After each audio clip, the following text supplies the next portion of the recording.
Voting മെഷീനിലെ ക്രമക്കേട് വഴി ഇന്ത്യയിൽ ജനവിധി അട്ടിമറിക്കപ്പെടുന്നുണ്ടോ? വീണ്ടും ചർച്ചയാവുകയാണ് ആ വിവാദം. EVM-കൾ AI സാധ്യത ഉപയോഗിച്ചും ആളുകൾക്കും ഹാക്ക് ചെയ്യാൻ കഴിഞ്ഞേക്കുമെന്ന പ്രസ്താവനയുമായി സ്പേസ് എക്സ് സ്ഥാപകൻ എലോൺ മസ്ക് രംഗത്ത് വന്നതിന് പിന്നാലെ ആശങ്ക പ്രകടിപ്പിച്ച് രാഹുലും എത്തി. മുംബൈ നോർത്ത് വെസ്റ്റ് ലോക്സഭാ സീറ്റിൽ 48 വോട്ടിന്റെ മാത്രം ഭൂരിപക്ഷത്തിൽ ജയിച്ച ശിവസേന ഷിൻഡെ പക്ഷ നേതാവ് രവീന്ദ്ര വൈക്കറുടെ ബന്ധു EVM ഹാക്കിംഗ് സംശയമുനയിൽ നിൽക്കുന്നതും രാഹുൽ ചൂണ്ടിക്കാട്ടി. ഇനി ബാലറ്റ് പേപ്പർ മതിയെന്ന് അഖിലേഷ് യാദവ്. മസ്കിനെ പ്രതിരോധിച്ച് രംഗത്തെത്തിയ മുൻ കേന്ദ്രമന്ത്രി രാജീവ് ചന്ദ്രശേഖർ ഇന്ത്യയിലെ വോട്ടിംഗ് മെഷീനുകൾ ഹാക്ക് ചെയ്യാനാകില്ല എന്നും മസ്കിന് വേണമെങ്കിൽ ട്രെയിനിംഗ് നൽകാമെന്നും പരിഹസിച്ചു. EVM-നെ പേടിക്കണോ? വിധിക്കുന്നത് ജനമോ അധികാരമോ?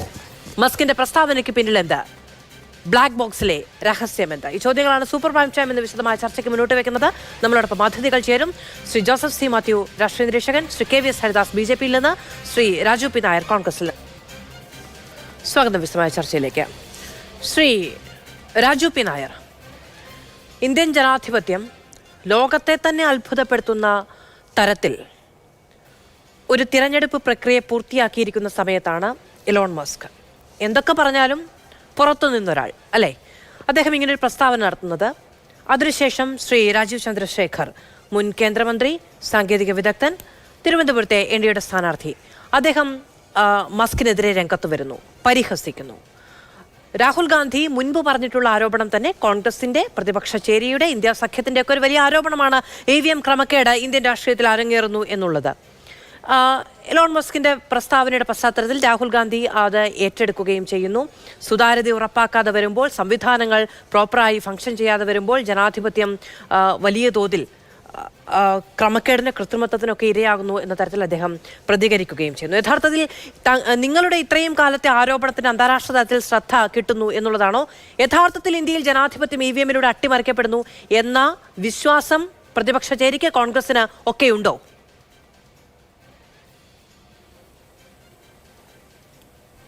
നോക്കൂ, ഇവിടെ ഇലോൺ മസ്കോ അങ്ങനെയുള്ള ആരെങ്കിലും പുറത്തുനിന്ന് അഭിപ്രായം പറയുന്നതിൻ്റെ വിഷയമല്ല. രാജ്യത്ത് തെരഞ്ഞെടുപ്പ് പ്രക്രിയയുടെ വിശ്വാസ്യത തകർന്നിട്ടുണ്ടെന്നുള്ള കാര്യത്തിൽ നമുക്ക് ആർക്കും സംശയമില്ല. കാരണം രാജ്യത്ത് ഈ കഴിഞ്ഞ 10 വർഷക്കാലം കൊണ്ട് നമ്മുടെ സംവിധാനങ്ങളെ മുഴുവൻ പിടിച്ചടക്കുന്നതിന് വേണ്ടിയിട്ടുള്ള ഏകാധിപത്യ ശൈലി, ഒരു ഫാസിസത്തിൻ്റെ രീതിയിൽ നമ്മുടെ സുപ്രീം കോടതിയിലാണെങ്കിലും, അതുപോലെ തന്നെ തെരഞ്ഞെടുപ്പ് കമ്മീഷനിലാണെങ്കിലും, RBI ആണെങ്കിലും, മറ്റെല്ലാ സ്ഥാപനങ്ങളെയും പിടിച്ചടക്കുന്നതിന് വേണ്ടിയിട്ടുള്ള ശ്രമം നടക്കുന്നുള്ളത് പകൽ പോലെ വ്യക്തമാണ്. പലപ്പോഴും തെരഞ്ഞെടുപ്പ് കമ്മീഷൻ്റെ പ്രവർത്തനത്തിൽ വലിയ ഒരു എന്താ പറയുക, ഒരു ക്രമക്കേട് നമുക്ക് കാണുന്നത് തന്നെയുണ്ട്. കാരണം ഇലക്ഷൻ്റെ ഷെഡ്യൂളിങ് അതൊരു വലിയൊരു വിഷയമാണ്. ഇലക്ഷൻ്റെ ഷെഡ്യൂൾ ചെയ്യുന്നത് എങ്ങനെയാണ്? പ്രധാനമന്ത്രിക്ക് സൗകര്യപ്പെടുന്ന രീതിയിൽ അവർക്ക് ഉദ്ഘാടനങ്ങൾ നടത്താനും അല്ലെങ്കിൽ പ്രചരണത്തിനും വേണ്ട രീതിയിൽ ഇലക്ഷനുകൾ ഷെഡ്യൂൾ ചെയ്യുന്നു. അതേപോലെ തന്നെ തീരുമാനങ്ങൾ എടുക്കുമ്പോൾ അത്തരത്തിലുള്ളൊരു ഒരു പക്ഷപാതിത്വം കാണുന്നു. ക്യാമ്പയിൻ്റെ സമയത്ത് മോഡൽ കോഡ് ഓഫ് കണ്ടക്റ്റിൻ്റെ ലംഘനം വരുമ്പോൾ അവിടെ തെരഞ്ഞെടുപ്പ് കമ്മീഷൻ നിശബ്ദരായി മാറുന്നു. അതേസമയം മറ്റ് നേതാക്കന്മാർക്കെതിരെ ഒരു കാരണവുമില്ലാതെ നടപടികളിലേക്ക് പോകുന്നു. അങ്ങനെ ഒരു വലിയ രീതിയിൽ തെരഞ്ഞെടുപ്പിനെ വിശ്വാസ്യത തകർക്കുന്ന രീതിയിൽ കഴിഞ്ഞ 10 വർഷമായിട്ട് ഉണ്ടായിട്ടുണ്ടെന്നുള്ള കാര്യത്തിൽ നമുക്ക് സംശയമൊന്നുമില്ല. ഇപ്പോൾ ഏറ്റവും അവസാനം നമ്മുടെ ഈ തെരഞ്ഞെടുപ്പ് പ്രഖ്യാപിക്കുന്നതിന് തൊട്ടു മുമ്പാണ് 2 ഇലക്ഷൻ കമ്മീഷണർമാർ രാജിവെക്കുന്നത്. അവരുടെ നിയമനം സംബന്ധിച്ച് വലിയ വിവാദങ്ങൾ ഉണ്ടായിട്ടുണ്ട്. ഈ തെരഞ്ഞെടുപ്പ് കാലത്ത് നരേന്ദ്രമോദി നടത്തിയിട്ടുള്ള വർഗീയമായിട്ടുള്ള പരാമർശങ്ങളെയെല്ലാം ഒരു നോട്ടീസ് പോലും അയക്കാൻ ത്രാണിയില്ലാത്ത രീതിയിൽ ഇലക്ഷൻ കമ്മീഷൻ ഇരിക്കുന്നത് നമ്മൾ കണ്ടു. അവസാനം തെരഞ്ഞെടുപ്പിൻ്റെ അവസാന ഘട്ടത്തിൻ്റെ ഒരു ദിവസം മുമ്പാണ് പറയുന്നത് ഇവരെല്ലാവരും മാന്യത പാലിക്കണമെന്ന് പറയുന്നത് ഏകദേശം ആ സമയത്താണ്. അപ്പോൾ അത്തരത്തിൽ പ്രധാനമന്ത്രിക്കും BJP-ക്കും അനുകൂലമായിട്ടുള്ള നിലപാടെടുക്കുന്നൊരു സാഹചര്യം വന്നു. അപ്പോൾ മൊത്തമായി പിന്നെ അതുകൂടാതെ നോക്കൂ, തെരഞ്ഞെടുപ്പ് കഴിഞ്ഞതിന് ശേഷം വളരെ സംശയാസ്പദമായ രീതിയിൽ ഈ സ്ട്രോങ് റൂമുകൾക്കകത്ത് അല്ലെങ്കിൽ അടുത്ത് BJP-യുടെ ആൾക്കാർ വരുന്നു. അവിടെ CCTV-കൾ കട്ടാവുന്ന സാഹചര്യം വരുന്നു. സ്ട്രോങ് റൂമിനടുത്ത് EVM-കളായിട്ട് വാനുകൾ വരുന്നു. ഇപ്പോൾ ഏറ്റവും അവസാനം നമ്മൾ മഹാരാഷ്ട്രയിൽ കണ്ടു, അൺലോക്ക് ചെയ്യാൻ പറ്റുന്ന ഫോൺ, ആ ഫോൺ ഉപയോഗിച്ചുകൊണ്ട് സ്ഥാനാർത്ഥിയുടെ ആൾ അകത്ത് കയറിയിരിക്കുന്ന ഉൾപ്പെടെയുള്ള സാഹചര്യം വരുന്നു. അപ്പോൾ ഇതിൻ്റെ എല്ലാത്തിൻ്റെയും ഒരു വശത്ത് BJP നിൽക്കുന്നു എന്നുള്ളതൊരു വസ്തുതയാണ്. നമ്മൾ തെരഞ്ഞെടുപ്പിന്റെ രീതിയെ സംബന്ധിച്ചിടത്തോളം ശ്രീ രാജു പിന്നാരിപ്പോ രാഷ്ട്രീയമായ ആരോപണങ്ങൾ ഇതെല്ലാം നമ്മൾ നേരത്തെ ചർച്ച ചെയ്തതാണ്. പക്ഷേ ശ്രീ രാജു പിന്നാരിപ്പോ ഇലോൺ മസ്ക് ഇങ്ങനെ ഒരു കാര്യം പറയുമ്പോൾ നമുക്കറിയാവുന്നതാണ്, അദ്ദേഹം ഏത് വാക്ക് കുറിച്ചിട്ടുണ്ടെങ്കിലും അത് ലോകം മുഴുവൻ ചർച്ച ചെയ്യുന്ന ഒരു വ്യക്തിയാണ്. അപ്പോൾ അദ്ദേഹം അങ്ങനെ ഒരു കാര്യം പറയുന്നു, രാജീവ് ചന്ദ്രശേഖർ അതിന് മറുപടി പറയുന്നു, പിന്നീട് അദ്ദേഹം അതിന് മറുപടിയായി എന്ത് വേണമെങ്കിലും ഹാക്ക് ചെയ്യാം എന്ന ഒരു വളരെ ചെറിയ ഒരു മറുപടി നൽകുകയും ചെയ്യുന്നു. അപ്പോൾ അവിടെ ഉയരുന്നൊരു ചോദ്യം, ഇപ്പോൾ അമിത് മാളവ്യ അദ്ദേഹം ചോദിക്കുന്നത്, ലോകത്തിന് മുന്നിൽ പോയി നിന്ന് കരയുന്നത് കൊണ്ട് ഇന്ത്യൻ ജനാധിപത്യത്തിന്റെ വിശ്വാസ്യത തകർക്കാം എന്നതിനപ്പുറത്ത് എന്താണ് ചെയ്യാൻ കഴിയുന്നത്? 2017 EVM-ന് വേണ്ടിയിട്ട് EVM-ന്റെ വിശ്വാസ്യത ചോദ്യം ചെയ്യപ്പെടുമ്പോൾ ഇലക്ഷൻ കമ്മീഷൻ ഒരു ചലഞ്ച് മുന്നിൽ വെക്കുന്നുണ്ട്. കോൺഗ്രസ് ഉൾപ്പെടെ ഒരു രാഷ്ട്രീയ പാർട്ടിയും അതിൽ പങ്കെടുക്കുന്നില്ല. തുടർച്ചയായി 2019 BJP രണ്ടാമത് അധികാരത്തിൽ വരുമ്പോഴൊക്കെ BJP നിങ്ങളുടെ ഈ ആരോപണത്തെ പ്രതിരോധിക്കുന്ന എന്ത് ചോദിച്ചുകൊണ്ടാണ്? ഇലക്ഷൻ കമ്മീഷൻ തെളിയിക്കാൻ പറഞ്ഞിട്ട് നിങ്ങൾക്ക് കഴിഞ്ഞില്ലല്ലോ, എന്നിട്ട് ഇപ്പോൾ ഈ രാഷ്ട്രീയമായി മാത്രം ഉപയോഗിക്കാൻ പറ്റുന്നു എന്നല്ലേ അവർ ചോദിക്കുന്നത്.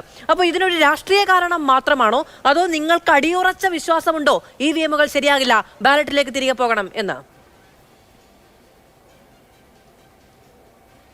മാധു, ഇതിനകത്ത് ഏറ്റവും പ്രധാനപ്പെട്ട വിഷയം എന്താ?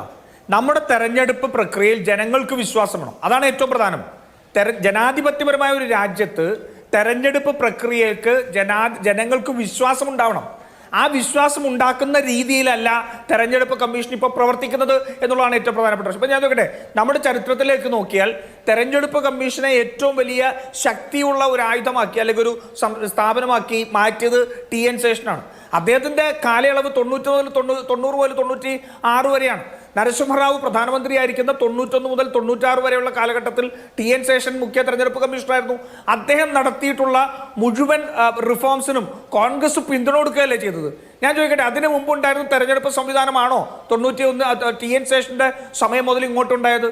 വളരെ ശക്തിയുള്ള പല്ലും നഖവുമുള്ള ഏത് രീതിയിലൊരു സമാന്തര ഗവൺമെന്റായി തന്നെ മാറുന്ന രീതിയിൽ ഇലക്ഷൻ കമ്മീഷനെ ശക്തിപ്പെടുത്തി. അതിന് കോൺഗ്രസ് എവിടെയെങ്കിലും എതിർത്തിട്ടുണ്ടോ? അവിടെ 96 ശേഷം കോൺഗ്രസ് പരാജയപ്പെട്ടല്ലോ. അപ്പോഴും കോൺഗ്രസ് തെരഞ്ഞെടുപ്പ് കമ്മീഷനെ കുറ്റപ്പെടുത്തിയിട്ടുണ്ടോ? ഇല്ല. ഇവിടെ എലോൺ മസ്ക് പറയുന്ന അല്ല വിഷയം. BJPക്ക് എലോൺ മസ്ക് പറയുന്നു, അതുകൊണ്ട് കോൺഗ്രസ് ഇനി വിദേശ ബന്ധമൊക്കെ ആരോപിക്കാനുള്ള താല്പര്യമൊക്കെ ഉണ്ടാവും. പക്ഷേ ഈ ആരോപണങ്ങൾ, ഈ സംശയങ്ങൾ ഈ രാജ്യത്ത് നിലനിൽക്കുന്ന സംശയങ്ങളാണ്. ഞങ്ങൾ ഒരിക്കലും EVM വേണ്ട എന്നുള്ളൊരു നിലപാട് ഞങ്ങൾ എടുത്തിട്ടില്ല. ഞങ്ങൾ എന്താ പറഞ്ഞിരിക്കുന്നത്? ഞങ്ങൾ പറഞ്ഞിരിക്കുന്നത് ജനങ്ങൾക്ക് കൂടുതൽ വിശ്വാസം വരണം. അതിനെന്താ? VVPAT കൊണ്ടുവന്നു. ആ VVPAT എണ്ണണം. VVPATകൾ ജനങ്ങൾക്ക് കുറെ കൂടി കൃത്യമായ രീതിയിൽ മനസ്സിലാക്കത്തക്ക രീതിയിൽ അത് 7 സെക്കൻഡ് വന്നു പോകുന്നതല്ലാതെ അവർക്ക് അത് എടുക്കാനും അത് അവിടെ തന്നെ നിക്ഷേപിക്കാനും കഴിയുന്ന സാഹചര്യം ഉണ്ടാവണം. VVPATകൾ എണ്ണി തിട്ടപ്പെടുത്തണം. പ്രശ്നം വരുന്ന സ്ഥലങ്ങളിലെങ്കിലും ഈ VVPATകൾ എണ്ണണം. അങ്ങനെ ഒരു റിഫോം VVPAT കൊണ്ടുവന്നതിന് ശേഷം അത് ഒരു തരത്തിലും ഉപയോഗിക്കാതെ വെച്ചുകൊണ്ട് അതിനെ വെറും എന്താ പറയുക ഒരു പ്രഹസനമാക്കി മാറ്റുന്ന ഒരു രീതിയുണ്ട്. ഇതെല്ലാം പ്രശ്നം എന്താ? ഏറ്റവും അടിസ്ഥാനപരമായ പ്രശ്നം സാധാരണ മനുഷ്യന് ഇത് നടക്കുന്നത് നീതിപൂർവകമാണെന്നുള്ള ബോധ്യം ഉണ്ടാക്കിക്കൊള്ളു. അത് ഇലക്ഷൻ കമ്മീഷന്റെ ബാധ്യതയാണ്. ഇലക്ഷൻ കമ്മീഷൻ ഞങ്ങൾ ചെയ്യുന്നതെല്ലാം ശരിയാണ് എന്ന് സ്ഥാപിക്കുന്നതിന് വേണ്ടിയാണ്. ഓക്കെ, ശരി. ശ്രീ ജോസഫ് സി മാത്യു, EVM-നെതിരെ ഒരു ആരോപണം ഉന്നയിക്കപ്പെടുമ്പോൾ അത് ഒരു സാങ്കേതിക വിദ്യയ്ക്ക് നേരെ ഉയരുന്ന ആരോപണം എന്നുള്ളത് മാത്രമല്ല, നമ്മുടെ ജനാധിപത്യം അതിന്റെ ഏറ്റവും മനോഹരമായ ഉത്സവം പൂർത്തിയാക്കിയ സമയത്താണ് ഇങ്ങനെ ഒരു ആരോപണവും വിവാദവും വരുന്നത്. അപ്പോൾ നമ്മുടെ രാജ്യത്തെ നയിക്കുന്നത് അല്ലെങ്കിൽ നമ്മുടെ രാജ്യത്തെ നയിക്കാനുള്ളവരെ തിരഞ്ഞെടുക്കുന്നത് ഒക്കെ വിശ്വാസ്യതയില്ലാത്ത ഒരു സംവിധാനത്തിലൂടെയാണ് എന്ന് ലോകം ചർച്ച ചെയ്യുന്നു എന്നുള്ളതാണ് പ്രശ്നം. ഇത് സാധ്യമാണോ യഥാർത്ഥത്തിൽ? അങ്ങനെ സാധ്യമാണെങ്കിൽ ഒരു ഓപ്പൺ ചലഞ്ച് ഇലക്ഷൻ കമ്മീഷൻ മുന്നോട്ട് വെക്കുമ്പോൾ എന്തുകൊണ്ടാണ് ഒരു രാഷ്ട്രീയ പാർട്ടിയും അതിൽ പങ്കെടുക്കാതെ പോയത്? പിന്നെ എലോൺ മസ്ക്, അദ്ദേഹം ഇത്രയും സുപ്രധാനമായ SpaceX-ന്റെ അടക്കം തലപ്പത്തിരിക്കുന്ന ഒരാൾ സാധ്യമാകാത്ത ഒരു കാര്യം മുന്നോട്ട് വെക്കുമോ?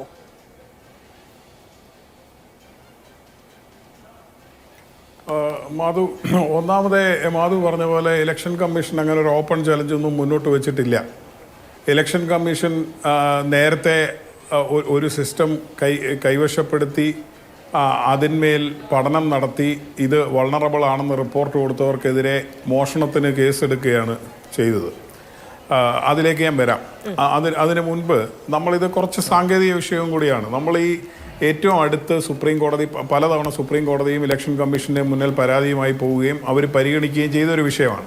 ബഹുമാനപ്പെട്ട സുപ്രീം കോടതി ഇപ്പോൾ ഏറ്റവും അടുത്ത് അസോസിയേഷൻ ഓഫ് ഡെമോക്രാറ്റിക് റിഫോംസ് അവർ കൊടുത്ത ADR കൊടുത്ത കേസിൽ അവരത് പരിശോധിക്കുകയും അതിൻ്റെ പ്രവർത്തനം വിശദീകരിക്കുകയും ജനങ്ങൾക്ക് ഇത് ബോധ്യപ്പെടേണ്ടത് ആവശ്യമായതുകൊണ്ട് വീണ്ടും വിശദീകരിക്കുന്നു എന്ന് പറഞ്ഞ് വിശദീകരിക്കുകയും ചെയ്ത ഒരു ഉത്തരവ് സമീപകാലത്ത് ഇലക്ഷന് തൊട്ട് മുമ്പ് വന്നതാണ്. അപ്പോൾ അതിൽ ഒന്നാമത്തെ കാര്യം, രാഷ്ട്രീയമായിട്ട് തന്നെ എൻ്റെ ഒരു അഭിപ്രായം, ഈ വിധിയിലും കൂടി സുപ്രീം കോടതി ചൂണ്ടിക്കാണിക്കുന്ന ഒരു കാര്യം, ഈ തങ്ങൾ രേഖപ്പെടുത്തുന്ന വോട്ട് കൃത്യമായി രേഖപ്പെടുത്തപ്പെട്ടു എന്നും എണ്ണി തിട്ടപ്പെടുത്തുന്നുണ്ട് എന്നും ആക്യുറേറ്റ്ലി റെക്കോർഡഡ് ആൻഡ് കൗണ്ടഡ് എന്ന് ഉറപ്പുവരുത്തേണ്ടത് ഒരു പൗരൻ്റെ മൗലിക അവകാശമാണ് എന്ന് സുപ്രീം കോടതി അടിവരയിടുന്നുണ്ട്. അപ്പോൾ ഈ രാജ്യത്തെ വോട്ട് ചെയ്യുന്ന ബഹുഭൂരിപക്ഷം ആൾക്കാർക്ക് തങ്ങൾ വോട്ട് ചെയ്യുന്നത് കൃത്യമായി രേഖപ്പെടുത്തപ്പെട്ടു എന്നും അത് അങ്ങനെ കൃത്യമായി എണ്ണപ്പെടുന്നുണ്ട് എന്നും ഉറപ്പ് വരേണ്ടതുണ്ട്. ആ ഉറപ്പ് വരണമെങ്കിൽ അത് ഒരുപക്ഷെ ഒരു ഇലക്ട്രോണിക് സംവിധാനത്തിലൂടെ അത് നമ്മുടെ ഇന്നത്തെ രാജ്യത്തിൻ്റെ അവസ്ഥയിൽ സാധ്യമാകില്ല. അതുകൊണ്ട് പേപ്പർ ബാലറ്റിലേക്ക് പോവുക തന്നെയാണ് നല്ലതെന്നാണ് എൻ്റെ രാഷ്ട്രീയമായ അഭിപ്രായം. പക്ഷെ ഒരു സാങ്കേതിക വിദ്യാ രംഗത്ത് പ്രവർത്തിക്കുന്ന ഒരാൾ നമ്മൾ EVM ഉപയോഗിക്കാൻ തീരുമാനിക്കുന്നെങ്കിൽ പിന്നീട് അതിനെക്കുറിച്ചാണ് ചർച്ചയെങ്കിൽ അതിലേക്ക് നമുക്ക് ചർച്ച ചുരുക്കാം. അപ്പോൾ ഒരു ഇലക്ട്രോണിക് വോട്ടിംഗ് മെഷീൻ നമ്മൾ രൂപപ്പെടുത്താൻ ശ്രമിക്കുന്നു. അത് ഹാക്ക് ചെയ്യപ്പെടാമോ ഇല്ലയോ എന്നുള്ളതാണ് ചോദ്യമെങ്കിൽ തീർച്ചയായിട്ടും അത് ഹാക്ക് ചെയ്യപ്പെടാം എന്ന് തന്നെയാണ് എൻ്റെ അഭിപ്രായം. ഇപ്പോൾ നമ്മൾ ഉപയോഗിക്കുന്നത് ചെയ്തു എന്നല്ല, ഇവിടെ ആരെങ്കിലും അങ്ങനെ ചെയ്തു, അങ്ങനെയാണ് ഇവിടെ അധികാരത്തിൽ വന്നതെന്നുള്ള ആരോപണമൊന്നും അല്ല ഞാൻ ഉന്നയിക്കുന്നത്. സാങ്കേതികമായി ഇത് ഒരു ഫുൾ പ്രൂഫായിട്ടുള്ള ഒരു സംവിധാനമാണോ അല്ലയോ എന്നുള്ളതാണ് പ്രധാനപ്പെട്ട ചോദ്യം. ഇപ്പം നമ്മൾ സുപ്രീം കോടതിയുടെ മുന്നിൽ തന്നെ നമ്മൾ പരിശോധിച്ചാൽ ഈ വിധി വന്നതിന് ശേഷവും ബന്ധപ്പെട്ടവരോടൊക്കെ ആ രംഗത്ത് പ്രവർത്തിക്കുന്ന ഒരാളെന്നുള്ള രീതിയിൽ എൻ്റെ ഇതിലുള്ള ആശങ്കകൾ ഞാൻ എഴുതി അറിയിച്ചതാണ്. ഞാൻ ലൈവ് ലോ എന്ന് പറയുന്ന ആർട്ടിക്കിളിൽ ഒരു ആർട്ടിക്കിൾ ലീഗൽ ഇതിൽ പബ്ലിഷ് ചെയ്യുകയും ചെയ്തിരുന്നു. ഞാൻ പറയുന്നത് ഈ വിഷയത്തിൽ ബഹുമാനപ്പെട്ട സുപ്രീം കോടതി അതിൻ്റെ പ്രവർത്തനങ്ങളെല്ലാം വിശദീകരിക്കുന്നിടത്ത് അതിൻ്റെ ഹാർഡ്വെയർ, അതിൻ്റെ നമുക്ക് കാണാവുന്ന ആ മെഷീനുകൾ എന്തൊക്കെയാണ്, എവിടെയാണ് നിർമ്മിക്കപ്പെടുന്നത്, അതെല്ലാം പറയുന്നുണ്ട്. ഇപ്പോൾ ഉദാഹരണത്തിന് അത് ബെല്ലിലാണ്, അത് കേന്ദ്ര PSU ആണ്, ECIL ആണ്, അത് മറ്റൊരു PSU ആണ് എന്ന് സുപ്രീം കോടതി പറയുന്നു. പക്ഷേ അതിനെ നിയന്ത്രിക്കുന്ന സോഫ്റ്റ്വെയർ എന്ന് പറയുന്നത് ആരാണ് തയ്യാറാക്കിയതെന്നോ എവിടെയാണ് ഇത് തയ്യാറാക്കിയതെന്നോ എന്നുള്ളത് സുപ്രീം കോടതിയുടെ പരിഗണനയിൽ വരുന്നില്ല. അത് തന്നെ അതിലൊരു പരിമിതിയാണ്. ജൂൺ 3-ാം തീയതി ഇലക്ഷൻ കമ്മീഷൻ മുന്നോട്ട് വെച്ചിട്ടുള്ള ഒരു ചലഞ്ചാണ്. ഞാൻ വിവിധ മാധ്യമങ്ങളിൽ അന്ന് വായിച്ചതും ഇന്നിപ്പോൾ ഈ വിഷയം എടുക്കുന്ന സമയത്തും എടുത്തൊരു കാര്യമാണ്. മാത്രമല്ല അന്ന് പിന്നീട് സുപ്രീം കോടതിയിൽ ഇലക്ഷൻ കമ്മീഷൻ സമർപ്പിച്ച സത്യവാങ്മൂലത്തിലാണ് വോട്ടിംഗ് യന്ത്രങ്ങളിൽ കൃത്രിമം കാണിക്കാൻ പാർട്ടികളെ ക്ഷണിച്ചിട്ടുണ്ട് എന്ന് സുപ്രീം കോടതി ഇലക്ഷൻ കമ്മീഷൻ അറിയിച്ചത്. NCPയും CPI മാത്രമാണ് അന്ന് അതിൽ മുന്നോട്ട് വന്നത് എങ്കിലും കോൺഗ്രസ് അടക്കം ഒരു പാർട്ടിയും മുന്നോട്ട് വന്നില്ല. NCPയും CPI മാത്രമാണ് മുന്നോട്ട് വന്നെങ്കിലും അവസാന നിമിഷം അവരും പിന്മാറി എന്നാണ് ഇലക്ഷൻ കമ്മീഷൻ ഇത് അറിയിച്ചത്. അപ്പോൾ ഇതൊരു ഓപ്പൺ ചലഞ്ച് ആയിരുന്നില്ലേ? അങ്ങ് തിരുത്താൻ തയ്യാറാണെങ്കിൽ ഞാനത് കേൾക്കാൻ ബഹുമാനപൂർവ്വം തയ്യാറുമാണ്. അങ്ങനെ ഒരു ഓപ്പൺ ചലഞ്ച് ആയിരുന്നില്ലേ? അതോ സുപ്രീം കോടതിയിലടക്കം ഉണ്ടായ ഈ സംഭവ വികാസങ്ങളുടെ യാഥാർത്ഥ്യം എന്താണ്? അത് ഞാൻ പറയാം, അതിലേക്ക് ഞാൻ വരാം. അതിനുമുമ്പ് ഞാൻ പറഞ്ഞൊന്ന് കംപ്ലീറ്റ് ചെയ്തിട്ട്, ഈ സോഫ്റ്റ്വെയർ ലോഡ് ചെയ്തിരിക്കുന്നത് റെനിസാസ് എന്ന് പറയുന്ന ഒരു ജാപ്പനീസ് കമ്പനിയും മൈക്രോചിപ്പ് എന്ന് പറയുന്ന ഒരു US കമ്പനിയുമാണ്. ഞാൻ സ്വകാര്യ മേഖലയിലായതുകൊണ്ട് അതിനെന്തോ പ്രശ്നമുണ്ടെന്ന് പറയല്ല, പക്ഷേ ഇത് പരിഗണിക്കപ്പെടുന്നില്ല. എന്നിട്ട് നമ്മുടെ മുന്നിൽ വിശദീകരിക്കുന്നത് ഈ മെഷീൻ പ്രവർത്തിക്കുമ്പോൾ ഒന്നാമത്തെ കീ ഇത്ര, രണ്ടാമത്തെ കീ ഇത്ര, അങ്ങനെ എണ്ണി തിട്ടപ്പെടുത്തുന്നത് കൃത്യമായി ചെയ്യുന്നുണ്ടെന്നുള്ള അതിൻ്റെ ഫങ്ഷണാലിറ്റി ടെസ്റ്റിംഗ് മാത്രമാണ്. അതായത് ഉദ്ദേശിക്കുന്ന പ്രവൃത്തി ഈ മെഷീൻ ചെയ്യുന്നുണ്ട് എന്നുള്ളത് പറയുന്നുണ്ട്. എന്നാൽ ഉദ്ദേശിക്കാത്ത ഒരു എക്സെപ്ഷണലായിട്ടുള്ളൊരു കോഡ് ഇതിലുണ്ടോ എന്നോ അതിൻ്റെ വൾണറബിലിറ്റി ടെസ്റ്റിങ്ങോ അത് വേറെ ഒരു മേഖലയാണ്. അതിനെക്കുറിച്ചൊരു പരിശോധന നടന്നതായിട്ട് ഇലക്ഷൻ കമ്മീഷനോ സുപ്രീം കോടതിയിലോ അത് രേഖപ്പെടുത്തപ്പെടുന്നില്ല. ഒന്നാമത് അത് വലിയൊരു പരിമിതിയാണ്. ഇതിൻ്റെ കാര്യം ഞാൻ പറയുന്നത് മറ്റ് സാധാരണ ചെയ്യുന്നത് പോലെയല്ലാതെ മൈക്രോചിപ്പിൽ ഒരിക്കൽ ഇത് ഒരു സോഫ്റ്റ്വെയർ ലോഡ് ചെയ്യുമ്പോൾ അതിലേക്ക് ബേൺ ചെയ്യാൻ നമ്മൾ പറയുന്നതിൻ്റെ കാരണം മറ്റ് കോഡുകൾ നമ്മൾ എടുത്ത് പരിശോധിക്കുന്നത് പോലെ ഇത് പരിശോധിക്കാൻ ബുദ്ധിമുട്ടുണ്ട്. ഇതൊരിക്കൽ ലോഡ് ചെയ്ത് കഴിഞ്ഞാൽ അത് മാറ്റാൻ ബുദ്ധിമുട്ടുണ്ട് എന്ന് പറയുന്നത് പോലെ തന്നെ പരിശോധിക്കാനും ബുദ്ധിമുട്ടുണ്ട്. അപ്പോൾ ഈ കാര്യങ്ങൾ അവിടെ ചെയ്യപ്പെടുന്നില്ല എന്നുള്ളത് ഒരു കാര്യം. രണ്ടാമത്തെ കാര്യം, സുപ്രീം കോടതി അടിവരയിട്ട് പറയുന്ന രണ്ട് കാര്യം. ഒന്ന്, ഇതിനോട് വേറെ ഒരു ഡിവൈസ്, ഇന്ന് ശ്രീ രാജീവ് ചന്ദ്രശേഖരൻ പറഞ്ഞത് അതിനെ ഊന്നിക്കൊണ്ടാണ്. ഈ EVMലേക്ക് വേറൊരു മെഷീനും കണക്ട് ചെയ്യാൻ പറ്റില്ല. അത് നെറ്റ്വർക്ക്ഡ് അല്ല, നോൺ കണക്റ്റബിൾ ആണ്. രണ്ട്, ഇതിലെ കീ ഒന്നാമത്തെ കീക്ക് ഇത്ര എന്നല്ലാതെ ഒന്നാമത്തെ കീ ആണ് BJPയുടേതെന്നോ രണ്ടാമത്തെ കീ ആണ് കോൺഗ്രസിൻ്റെതെന്നോ മെഷീനിന് അറിയില്ല. ഒന്നാമത്തെ കീക്ക് ഇത്ര അത് എഗ്നോസ്റ്റിക് എന്നവർ പറയും. കാൻഡിഡേറ്റിനെയും അറിയില്ല, ചിഹ്നവും അറിയില്ല, പിന്നെ എങ്ങനെ മാനിപ്പുലേറ്റ് ചെയ്യും, സോഫ്റ്റ്വെയറിന് ഇത് അറിയില്ല എന്നുള്ളതാണ്. ഈ രണ്ട് കാര്യങ്ങളിൽ ഊന്നിക്കൊണ്ടാണ് സുപ്രീം കോടതി ഇത് പറയുന്നത്. ഇത് രണ്ടും ശരിയല്ല എന്ന് നമുക്ക് പരിശോധിച്ചാൽ മനസ്സിലാവും. അതായത് VVPAT വന്നതോടുകൂടി ഒരു സിമ്പിൾ ലോഡിംഗ് യൂണിറ്റ് എന്നുള്ള ഒരു എക്സ്റ്റേണൽ ഡിവൈസ് കൊണ്ടുവന്ന് ഇതിലേക്ക് കണക്ട് ചെയ്യുന്നത് കൊണ്ടാണ് നമ്മൾ കീയിൽ പ്രസ് ചെയ്യുമ്പം അതിൽ സ്ഥാനാർത്ഥിയുടെ ചിഹ്നവും പേരും നമുക്ക് പ്രിൻ്റ് ഔട്ടായിട്ട് വരുന്നത്. ഇത് സുപ്രീം കോടതിയുടെ വിധിയിൽ തന്നെ സിമ്പിൾ ലോഡിംഗ് യൂണിറ്റിൻ്റെ കാര്യം പറയുന്നുണ്ട്. എന്ന് പറഞ്ഞാൽ പുറത്തുനിന്ന് ഒരെണ്ണം കണക്ട് ചെയ്യപ്പെടുന്നു. രണ്ടാമത് ഇത് കണക്ട് ചെയ്യപ്പെടുന്ന ആ നിമിഷം മുതൽ ഇത് എഗ്നോസ്റ്റിക് ആണ്. അതായത് സ്ഥാനാർത്ഥിയുടെ കീ ഏതാണെന്ന് അറിയില്ല എന്നോ ചിഹ്നം ഏതാണെന്ന് അറിയില്ല എന്നോ പറയുന്നത് സാങ്കേതികമായി ശരിയല്ല. ഈ രണ്ട് കാര്യങ്ങളും അതുകൊണ്ട് തന്നെ നിലനിൽക്കുന്നതല്ല. അങ്ങനെയുള്ളവരിടത്ത് വേറൊരു പീസ് ഓഫ് കോഡ് എഴുതിക്കൊണ്ട് ഇത് ചെയ്യാൻ കഴിയും എന്നുള്ളതാണ്. അതായത് ഈ അതോറിറ്റീസിനോട് ഞാനും പറഞ്ഞത് എന്താന്ന് പറഞ്ഞാൽ, സാങ്കേതിക രംഗത്ത് പ്രവർത്തിക്കുന്ന ഞങ്ങളെ സംബന്ധിച്ചിടത്തോളം നിങ്ങളൊരവസരം തന്നാൽ നിങ്ങൾ ഈ പറയുന്ന എല്ലാ പ്രവൃത്തിയും അതേപടി ചെയ്യുന്ന ഒരു മൈക്രോ കൺട്രോളർ ബോക്സ്, ഇതുപോലൊരു ബോക്സ്, എന്നാൽ നിങ്ങൾ പ്രതീക്ഷിക്കാത്ത പ്രവൃത്തികൾ അതിനുശേഷം ചെയ്യുന്ന, ഒരു സ്ഥാനാർത്ഥിയുടെ വോട്ട് കുറച്ച് മറ്റൊരു സ്ഥാനാർത്ഥിക്ക് കൂട്ടുന്നു, അതിനാരും സ്ട്രോങ് റൂമിൽ കയറുകയൊന്നും വേണ്ട. വോട്ടിംഗ് കഴിഞ്ഞ് ക്ലോസ് ബട്ടൺ പ്രസ് ചെയ്ത് കഴിഞ്ഞ് 24 മണിക്കൂർ കഴിയുമ്പോൾ ചെയ്യണമെന്ന് കോഡ് എഴുതി വെച്ചാൽ അത് ആ സ്ട്രോങ് റൂമിനുള്ളിലിരുന്ന് ചെയ്യും. ഇതാണ് നമ്മൾ മനസ്സിലാക്കേണ്ട ഒരു കാര്യം. പണ്ട് നമ്മൾ ബാങ്ക് കവർച്ച നടന്നു എന്ന് നോക്കുമ്പോൾ ആൾ സ്ഥലത്തുണ്ടായിരുന്നോ എന്ന് നോക്കിയാൽ മതിയായിരുന്നു. ഇന്നത് നോക്കിയാൽ പോരാ. അപ്പോൾ ഇത് നിങ്ങളുടെ മുന്നിൽ സാങ്കേതികമായിട്ട്, അതായത് ഇത് അവിടെ ചെയ്തിട്ടുണ്ടെന്നല്ല, ഇത് ചെയ്യാൻ സാധ്യമാണെന്നുള്ളത് ഞങ്ങൾക്ക് സാങ്കേതികമായി നിങ്ങളുടെ മുന്നിൽ ഡെമോൺസ്ട്രേറ്റ് ചെയ്ത് തരാൻ കഴിയും എന്നുള്ളതാണ് നമ്മൾ പറഞ്ഞത്. പിന്നെ മാധു ചോദിച്ച ചോദ്യത്തിനുള്ള മറുപടി, ലാസ് വേഗസിൽ ഡെഫ്കോൺ എന്ന് പറഞ്ഞ് വോട്ടിംഗ് വില്ലേജ് എന്ന് പറഞ്ഞ് ഏതാണ്ട് 30ഓളം വോട്ടിംഗ് യന്ത്രങ്ങൾ വെച്ചുകൊണ്ട് അത് ഒരു എത്തിക്കൽ ഹാക്കിംഗ് പോലെ പരിപാടി നടത്തിയിട്ടുണ്ട്. ഏതാണ്ട് എല്ലാ മെഷീനുകളും ഹാക്ക് ചെയ്യപ്പെട്ടു. അതവിടെ ഉപയോഗത്തിലിരുന്ന മെഷീനുകളാണ്. യഥാർത്ഥത്തിൽ ഇലക്ഷൻ കമ്മീഷൻ തയ്യാറാകുകയാണെങ്കിൽ എന്താ ചെയ്യേണ്ടത്? ഇലക്ഷൻ കമ്മീഷൻ തയ്യാറാകുകയാണെങ്കിൽ ഈ EVM ബോക്സുകൾ ഇവിടുത്തെ സാങ്കേതിക വിദഗ്ധരുടെ മുന്നിൽ വെച്ചുകൊണ്ട് ഇങ്ങനെ ഒരു ടെസ്റ്റിങ്ങിന് തയ്യാറാകണം. അല്ലാതെ ഏതെങ്കിലും ഒരു രാഷ്ട്രീയ പാർട്ടിയോട് പരാതി ഉണ്ടെങ്കിൽ എഴുതി തരൂ എന്ന് പറഞ്ഞിട്ട് ഒരു കാര്യവുമില്ല. ശരിയാണ്, നാഷണൽ പാർട്ടികളെ മാത്രമാണ് അതിൽ ക്ഷണിച്ചത്. അങ്ങനെ ഒരു മാനദണ്ഡം വെച്ചിട്ടുണ്ട്. ഒരു വാചകം കൂടി പറയട്ടെ മാധു. അതായത് ഇവിടുത്തെ സാങ്കേതിക വിദഗ്ധർ, വലിയ കമ്പനി, ടെക്നോളജി ജയൻസ് എന്ന് പറയുന്ന മൈക്രോസോഫ്റ്റോ ഗൂഗിളോ അതുപോലുള്ള കമ്പനികൾ ചെയ്യുന്നത്, അവരൊരു ഉൽപ്പന്നം ഉണ്ടാക്കി കഴിഞ്ഞാൽ അവർക്ക് സ്വന്തമായിട്ട് വൾണറബിലിറ്റി ടെസ്റ്റിംഗ് ടീമുകളും ഒക്കെ ഉണ്ട്. ഇതെല്ലാം ചെയ്ത് അവരുടെ ദൃഷ്ടിയിൽ ഇത് വളരെ സുരക്ഷിതമായിട്ടുള്ള ഒരു ഉൽപ്പന്നമാണ് എന്ന് തോന്നിയാലും അവർ ചെയ്യുക ഇവിടുത്തെ സാങ്കേതിക കമ്മ്യൂണിറ്റിയുടെ മുന്നിൽ അത് വെച്ചിട്ട് അതിനെ പൊളിക്കാൻ കഴിയുമോ എന്ന് അവരോട് ചോദിക്കും. അങ്ങനെ ചെയ്യുന്നവർക്ക്, അതിൽ വിജയിക്കുന്നവർക്ക് ബഗ് ബൗണ്ടീസ് എന്നുള്ള പേരിൽ ഇവർ പാരിതോഷികവും കൊടുക്കും. എന്തിനാണ്? അവരുടെ ഉൽപ്പന്നം കൂടുതൽ റോബസ്റ്റായിട്ട് നന്നായി കൂടുതൽ ശക്തിമത്തായിട്ട് മാർക്കറ്റിൽ ഇറക്കാൻ വേണ്ടിയാണ്. ഇത് എല്ലാവരിൽ നിന്നും ഒളിച്ച് പൊതിഞ്ഞു വെച്ച് കോഡ് പബ്ലിഷ് ചെയ്യാൻ പറ്റില്ല. എന്താണ്, ഒരു കീയിൽ ഞെക്കിയാൽ എത്രയെന്ന് കൂട്ടുന്ന ഒരു കോഡ് എഴുതാൻ ഇവിടുത്തെ ഏത് സ്കൂൾ കുട്ടികൾക്ക് എഴുതാൻ, പ്രോഗ്രാമിംഗ് പഠിക്കുന്നവർക്ക് എഴുതാൻ പറ്റും. എന്തിനാണ് ഇത് മറച്ചു വെക്കുന്നത്? അത് പബ്ലിഷ് ചെയ്യുന്നതുകൊണ്ട് മാത്രം പ്രശ്നം തീർന്നെന്നല്ല ഞാൻ ഈ പറയുന്നത്. അപ്പോൾ ഈ വിഷയങ്ങളിൽ നിന്നെല്ലാം ഒളിച്ചോടുന്ന ഒരു സമീപനമാണ് നിർഭാഗ്യവശാൽ ഇലക്ഷൻ കമ്മീഷൻ എടുക്കുന്നത്. ഇതൊരു BJPക്ക് എതിരായിട്ടുള്ള ആരോപണമല്ല. അങ്ങനെ നമ്മൾ അതിനെ കാണാൻ പാടില്ല. നമ്മുടെ നിലനിൽക്കണമെന്നുണ്ടെങ്കിൽ അങ്ങയുടെ ആ സെന്റൻസിൽ ഞാൻ ശ്രീ KV സരിദാസിലേക്ക് പോകാം. ശ്രീ KV സരിദാസ്, EVMകളെ പൊതുവെയാണ് പറയുന്നത്. എലോൺ മസ്ക് അദ്ദേഹത്തിന്റെ പരാമർശത്തിൽ, അദ്ദേഹം എക്സ് പ്ലാറ്റ്ഫോമിൽ പങ്കുവച്ചിരിക്കുന്ന വരികളിൽ അദ്ദേഹം EVMകളെ പൊതുവായിട്ടാണ് പറയുന്നത്. അതിന് താഴെ അമേരിക്കൻ തെരഞ്ഞെടുപ്പിൽ സ്വതന്ത്ര സ്ഥാനാർത്ഥിയായിരിക്കുന്ന ആളടക്കം വന്ന് വിക്ടോറിയയിലെ തെരഞ്ഞെടുപ്പുമായി ബന്ധപ്പെട്ട ചില കാര്യങ്ങൾ പറയുന്നുണ്ട്. പക്ഷേ ശ്രീ രാജീവ് ചന്ദ്രശേഖർ അതിൽ വളരെ ആക്റ്റീവായിട്ടുള്ളൊരു നിലയെടുക്കുകയാണ്. എന്നിട്ട് എലോൺ മസ്കിനെ വെല്ലുവിളിക്കുകയാണ്, ഇങ്ങോട്ട് വരൂ, ഞങ്ങൾ ട്രെയിനിങ് തരാം എന്ന്.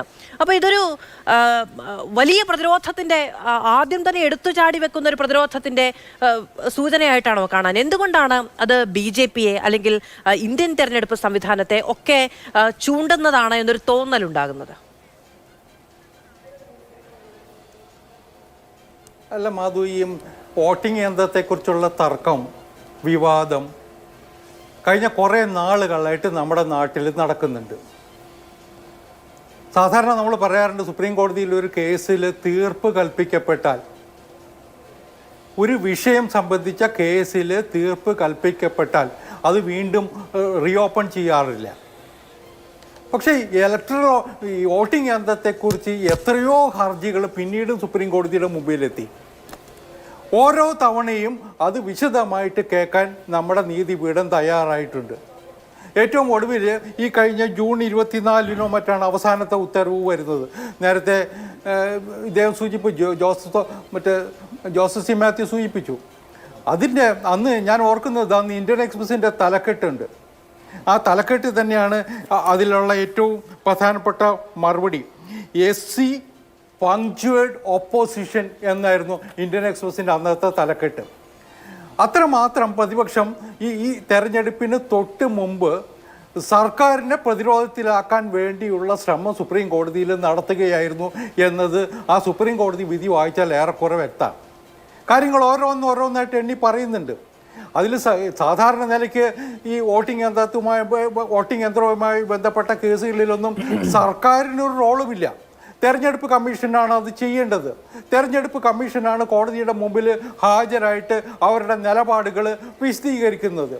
പക്ഷേ ആ കേസിൽ സുപ്രീം കോടതി അവസാനം പറഞ്ഞു വിവിപാറ്റുകൾ മുഴുവൻ എണ്ണണം എന്നുള്ള ഏറ്റവും ഒടുവിലത്തെ ആവശ്യവും കൂടി തള്ളിക്കളഞ്ഞതിന് ശേഷമാണ് ഇന്നത്തെ സംവിധാനം തുടരട്ടെ എന്ന് സുപ്രീം കോടതി പറഞ്ഞത്.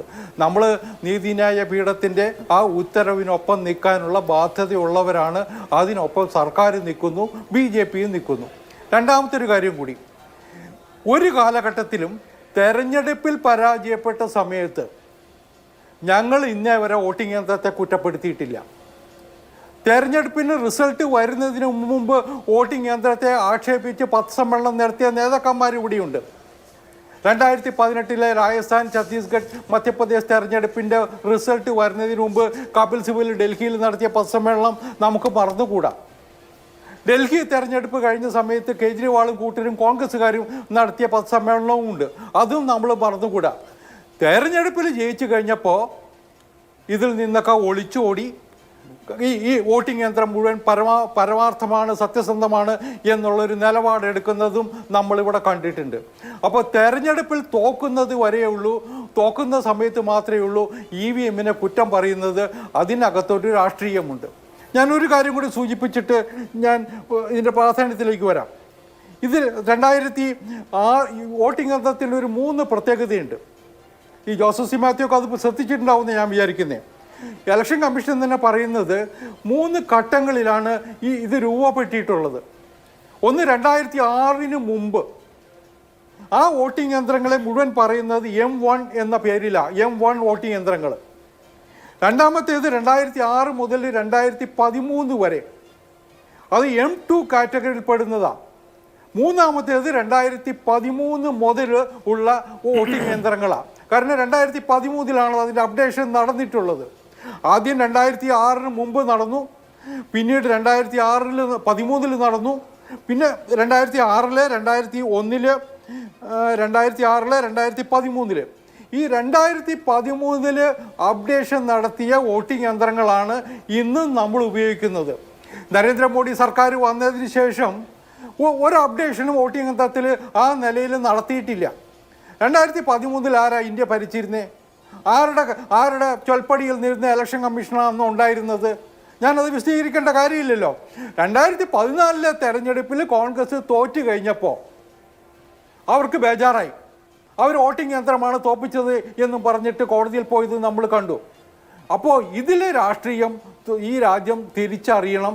അത്രേ എനിക്ക് ഇക്കാര്യത്തിൽ ശ്രീ ജോസഫ് സി മാത്യു പറഞ്ഞ 2 കാര്യങ്ങൾ. ഒന്ന്, ഈ പറയുന്ന EVM-മായി പുറത്തു നിന്നുള്ള ഒരു മെഷീനും കണക്ട് ചെയ്യാൻ കഴിയില്ല എന്നുള്ളതാണ് ഏറ്റവും വലിയ പ്രതിരോധം എന്ന് പറയുന്നത്.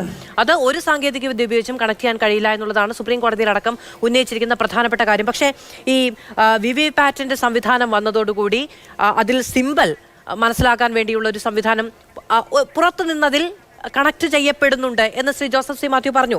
രണ്ടാമത്തേത്, അതുകൊണ്ട് തന്നെ ആ VVPAT സംവിധാനം വന്നതോടുകൂടി തന്നെ സ്ഥാനാർത്ഥി ആര്, ചിഹ്നമേത് എന്നത് ഇനി ആ മെഷീന് മനസ്സിലാകില്ല എന്ന് പറയുന്ന രണ്ടാമത്തെ പ്രതിരോധം അതും ഇല്ലാതായി പോയിരിക്കുന്നു. അതായത് മുന്നോട്ട് വെക്കുന്ന ഇത് കാൽക്കുലേറ്ററിന് സമാനമായ വളരെ ഇൻഡിപെൻഡന്റ് ആയിട്ടുള്ള ഒരു തരത്തിലും ഹാക്ക് ചെയ്യാൻ കഴിയാത്ത, ഒന്നിനോടും കണക്ട് ചെയ്യാത്ത ഒരു സംവിധാനമാണ് എന്ന സ്ഥാപിക്കാൻ വെച്ചിരിക്കുന്ന രണ്ട് വാദങ്ങൾ അതോടെ അപ്രസക്തമാകുന്നു എന്നാണ് അദ്ദേഹം പറഞ്ഞു വെച്ചിരിക്കുന്നത്. അല്ല മാധു, ഈ പ്രശ്നം മുഴുവൻ സുപ്രീം കോടതിയുടെ മുമ്പിൽ വന്നിട്ടുണ്ടാവേണ്ടതല്ലേ? ഇതിൻ്റെ സാങ്കേതികത്വം മുഴുവൻ എനിക്കും പറയാം. ഇപ്പോൾ ജോസഫ് സി മാത്യു പറഞ്ഞതുപോലെ എനിക്ക് പറയാൻ അറിയില്ല, അതിൻ്റെ സാങ്കേതികത്വം ഞാൻ പഠിച്ചിട്ടുള്ള ആളല്ല.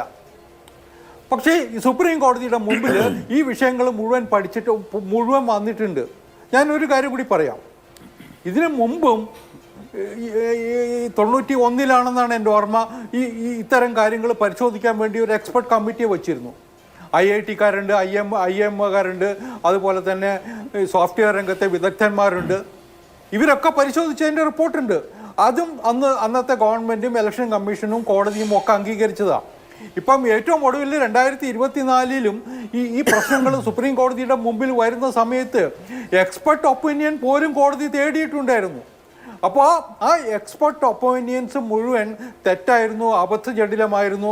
അത് സുപ്രീം കോടതി ഒരു വിധി പറഞ്ഞാൽ അത് പരമാധികാര കോടതിയാണ്, അത് ഏറ്റവും സുപ്രീം തന്നെയാണ്, അത് അനുസരിച്ച് തന്നെയാണ് നമ്മൾ പിന്നീട് ആ കാര്യങ്ങൾ എടുക്കേണ്ടത്. പക്ഷെ അതുകൊണ്ട് EVM-കളെ പറ്റി ആരെങ്കിലും തരത്തിലുള്ള എന്തെങ്കിലും തരത്തിൽ വിമർശനം ഉന്നയിക്കുമ്പോൾ പിന്നീട് ചർച്ച ചെയ്യാനേ പാടില്ല എന്നൊന്നുമില്ല. പുതിയ കാര്യങ്ങൾ പുതിയ കാലത്ത് പുതിയ സാങ്കേതിക വിദ്യ സഹായത്തോടെ പുറത്തേക്ക് വരുമ്പോൾ നമുക്കത് ചർച്ച ചെയ്യാന്ന് പറയുന്നതാണല്ലോ ഈ പറയുന്ന സുപ്രീം കോടതിയൊക്കെ ഏറ്റവും അടിസ്ഥാനപരമായി ഉറപ്പിക്കാൻ ശ്രമിക്കുന്ന ജനാധിപത്യത്തിന്റെ അടിസ്ഥാനം എന്ന് പറയുന്നത്. അപ്പൊ അതുകൊണ്ട് ഇനി അതിൽ മിണ്ടാൻ പാടില്ല എന്നൊന്നും സുപ്രീം കോടതി ഉത്തരവിട്ടിട്ടില്ല എന്നാണ് ഞാൻ മനസ്സിലാക്കുന്നത്. ഞാൻ ഇതിലേക്ക് വരാം. ശ്രീ രാജു പി നായർ, അതായത് നിങ്ങൾ ജയിക്കുമ്പോൾ EVM-കൾക്ക് കുഴപ്പമില്ല.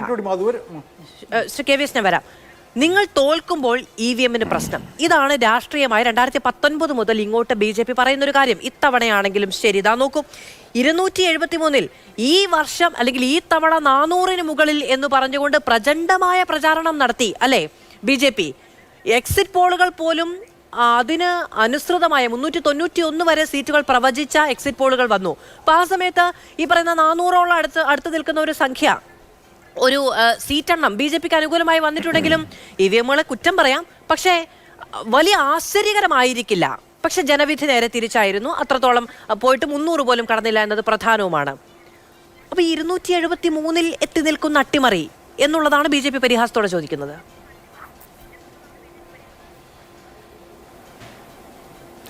മാധു, ഈ BJP-ക്കാർക്കെല്ലാം ഉള്ളൊരു പ്രശ്നം, അവർക്ക് ഈ നരേന്ദ്രമോദി മാത്രമാണ് അവരുടെ നേതാവ്. 2014-ലാണ് ഇന്ത്യക്ക് സ്വാതന്ത്ര്യം ലഭിച്ചതെന്നുള്ളതാണ് ഇവരുടെ പ്രശ്നം. അതിന് പകരം ഇന്ത്യക്ക് മറ്റൊരു ചരിത്രം കൂടി ഇതിന് പിന്നിലേക്കുണ്ട് എന്ന് KVS ഹരിദാസ് ഓർത്താൽ, അല്ലെങ്കിൽ അത് മനസ്സിലാക്കി കഴിഞ്ഞാൽ തീരുന്ന പ്രശ്നമുള്ളൂ. KVS ഹരിദാസ് കാര്യങ്ങൾ അറിയാതെയാണ് പറയുന്നത് എനിക്ക് വിശ്വസിക്കുന്നത്. അദ്ദേഹം വളരെ പ്രായമുള്ള, ഏറ്റവും നന്നായിട്ട് ചർച്ചകളിലൊക്കെ വളരെ മാന്യമായിട്ട് പെരുമാറുന്ന ആളാണ്. പക്ഷെ മാന്യമായിട്ട് കള്ളം പറയരുത് ശ്രീ ഹരിദാസ്. കോൺഗ്രസ് തോറ്റപ്പോൾ മാത്രമാണോ ഈ പ്രശ്നം ഉണ്ടായത്? 2009-ലെ തെരഞ്ഞെടുപ്പിൻ്റെ പരാജയത്തിനു ശേഷം EVM വോട്ടിംഗ് മെഷീനുകൾ ഉപേക്ഷിക്കണമെന്നും അത് ജനാധിപത്യത്തിൽ അതിനകത്ത് വിശ്വാസ്യതയില്ല എന്നും പറഞ്ഞ നേതാവിൻ്റെ പേര് LK അദ്വാനി എന്ന് പറയുന്ന അങ്ങയുടെ നേതാവല്ലേ 2019-ൽ പറഞ്ഞത്? അങ്ങേക്ക് സംശയമുണ്ടോ? ഇനി സംശയം ഉണ്ടെങ്കിൽ ഞാൻ ഒരു കാര്യം പറയാം. 2010-ൽ ഡെമോക്രസി അറ്റ് റിസ്ക് എന്ന് പറഞ്ഞുകൊണ്ട് EVM-നെ സംബന്ധിച്ച് നിങ്ങളുടെ പാർട്ടിയുടെ ഇപ്പോഴത്തെയും വക്താവായിട്ടുള്ള GVL നരസിംഹറാവു ഒരു പുസ്തകം എഴുതിയിരുന്നു. Democracy at risk, can we trust the electronic voting machine എന്നുള്ളത് തന്നെയാണ് അതിൻ്റെ ബുക്കിൻ്റെ പേര്. അതിന് അവതാരിക എഴുതിയ നേതാവിൻ്റെ പേരെന്താണെന്നറിയോ? LK അദ്വാനി എന്നാണ്. എന്തിനാ ശ്രീ ഹരിദാസ് അങ്ങയുടെ പ്രായവും അങ്ങയുടെ ഒരു ഗുഡ് വില്ലും വെച്ച് ഇങ്ങനെ കള്ളം പറയുന്നത്? ഇത് BJP-ക്കെതിരായിട്ടുള്ള അല്ലല്ലോ ഞങ്ങൾ പറയുന്നത്. BJP ഈ സമയത്ത് എടുക്കുന്ന നിലപാടുകൾ BJP-യെ സംശയത്തിന് പുറത്ത് നിർത്തുന്നുണ്ട്, അതിൽ സംശയമില്ല.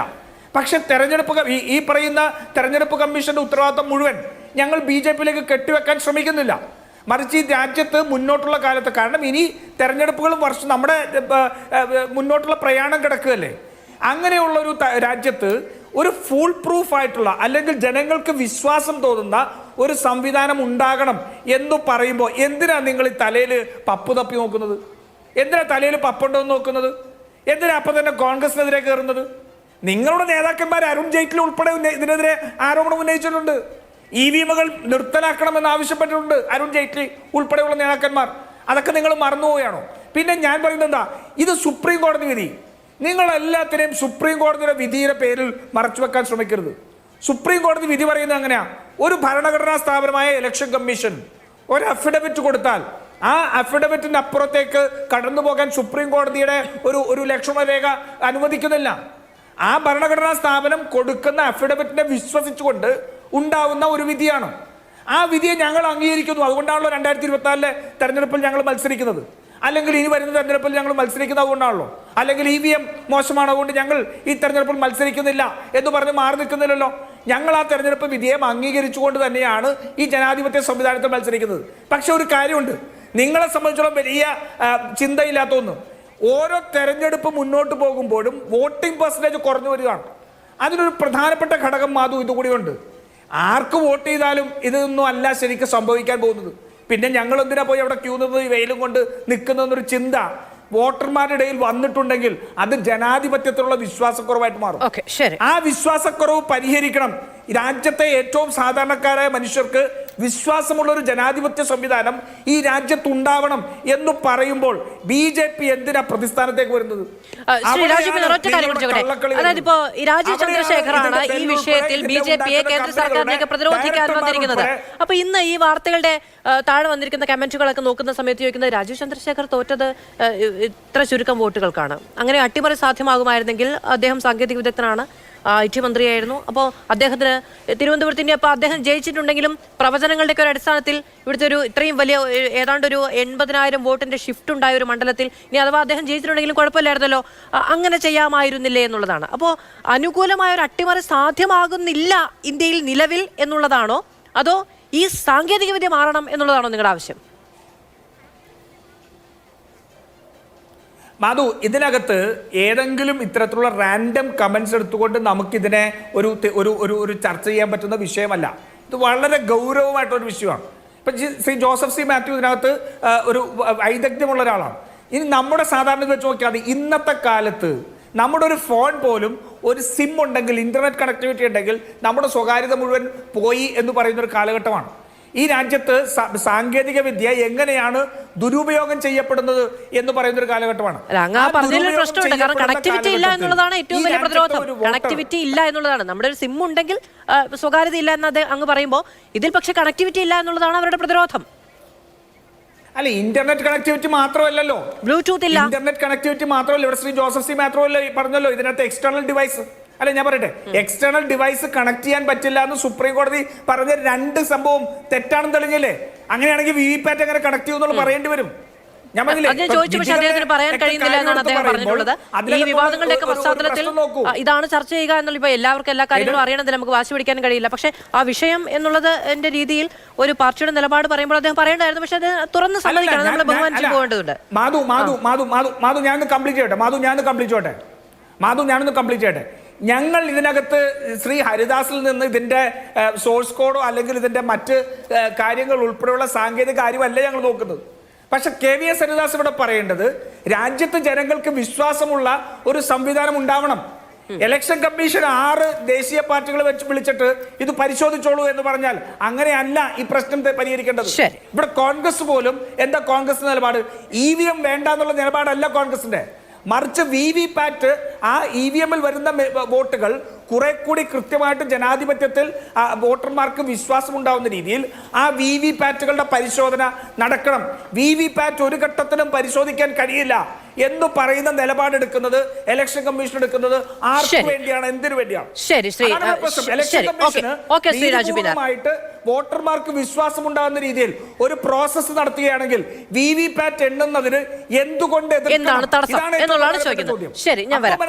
ഇതിന്റെ പിന്നിലേക്ക് പോകേണ്ട വഴികൾ. ശ്രീ ജോസഫ് സി മാത്യു, ഇപ്പോൾ 2013 ലാസ്റ്റ് അപ്ഡേഷൻ വന്നിരിക്കുന്നത് എന്ന് ശ്രീ KVS ഹരിദാസ് പറയുന്നു. നമുക്കറിയാവുന്നതാണ് 2013 എന്ന് പറയുന്നത് നമ്മുടെ നാട്ടിൽ 2012 മുതൽ ഇങ്ങോട്ട് ഇന്റർനെറ്റ് വിപ്ലവത്തിന്റെ സാങ്കേതിക വിദ്യയുടെ വലിയ മാറ്റം ഉണ്ടാകുന്നത്. ഒരു വ്യാഴവട്ട കാലം എന്ന് പറയുന്നത് സാങ്കേതിക വളർച്ചയുടെ കാര്യത്തിൽ ഒരു താരതമ്യവും ഇല്ലാത്തൊരു സമയക്രമമാണ്. ഓരോ വർഷവും ഓരോ സെക്കൻഡിലും മാറി മറിയുന്നിടത്താണ്. 12 വർഷം മുമ്പാണ് ഈ 2012 12 വർഷം മുമ്പ് ഈ പറയുന്ന അപ്ഡേഷൻ ഉണ്ടാകുന്നത്. എന്തൊക്കെ അതിൽ മാറ്റം ഉണ്ടായിട്ടുണ്ട് എന്നുള്ളത് പ്രധാനമാണ്. ഓരോ വർഷവും വേണമെങ്കിൽ അങ്ങ് പറയുന്ന പോലെ ഈ എക്സ്റ്റേണൽ ഡിവൈസസ് ഒക്കെ കണക്ട് ചെയ്യുന്നതിനിടയിൽ എന്താണ് അസാധ്യമാകുന്നത് ഈ കാലത്ത് എന്നുള്ളതാണ് ചോദ്യം. ഒരു പക്ഷേ ഇലോൺ മസ്കിനെ പോലെ സാങ്കേതിക വിദഗ്ധനായ ഒരാൾക്ക് അങ്ങനെ ഓപ്പണായ ഒരു വെല്ലുവിളി നടത്താൻ കഴിയുന്നതും അതുകൊണ്ട് തന്നെ ആയിരിക്കാം. ഇതൊരു തുടർ പരിശോധന എന്നുള്ള ആവശ്യം കോടതിയിലേക്ക് തന്നെ പോയാൽ അതിന്റെ സാധ്യത എന്തായിരിക്കും? ഇത് ശ്രീ KVS പറഞ്ഞതുപോലെ ഒരു തവണ തീരുമാനമായതുകൊണ്ട് ഇനി ഒരിക്കലും തുറന്നു പരിശോധിക്കാൻ കഴിയാത്തത് ആണ് എന്നാണോ?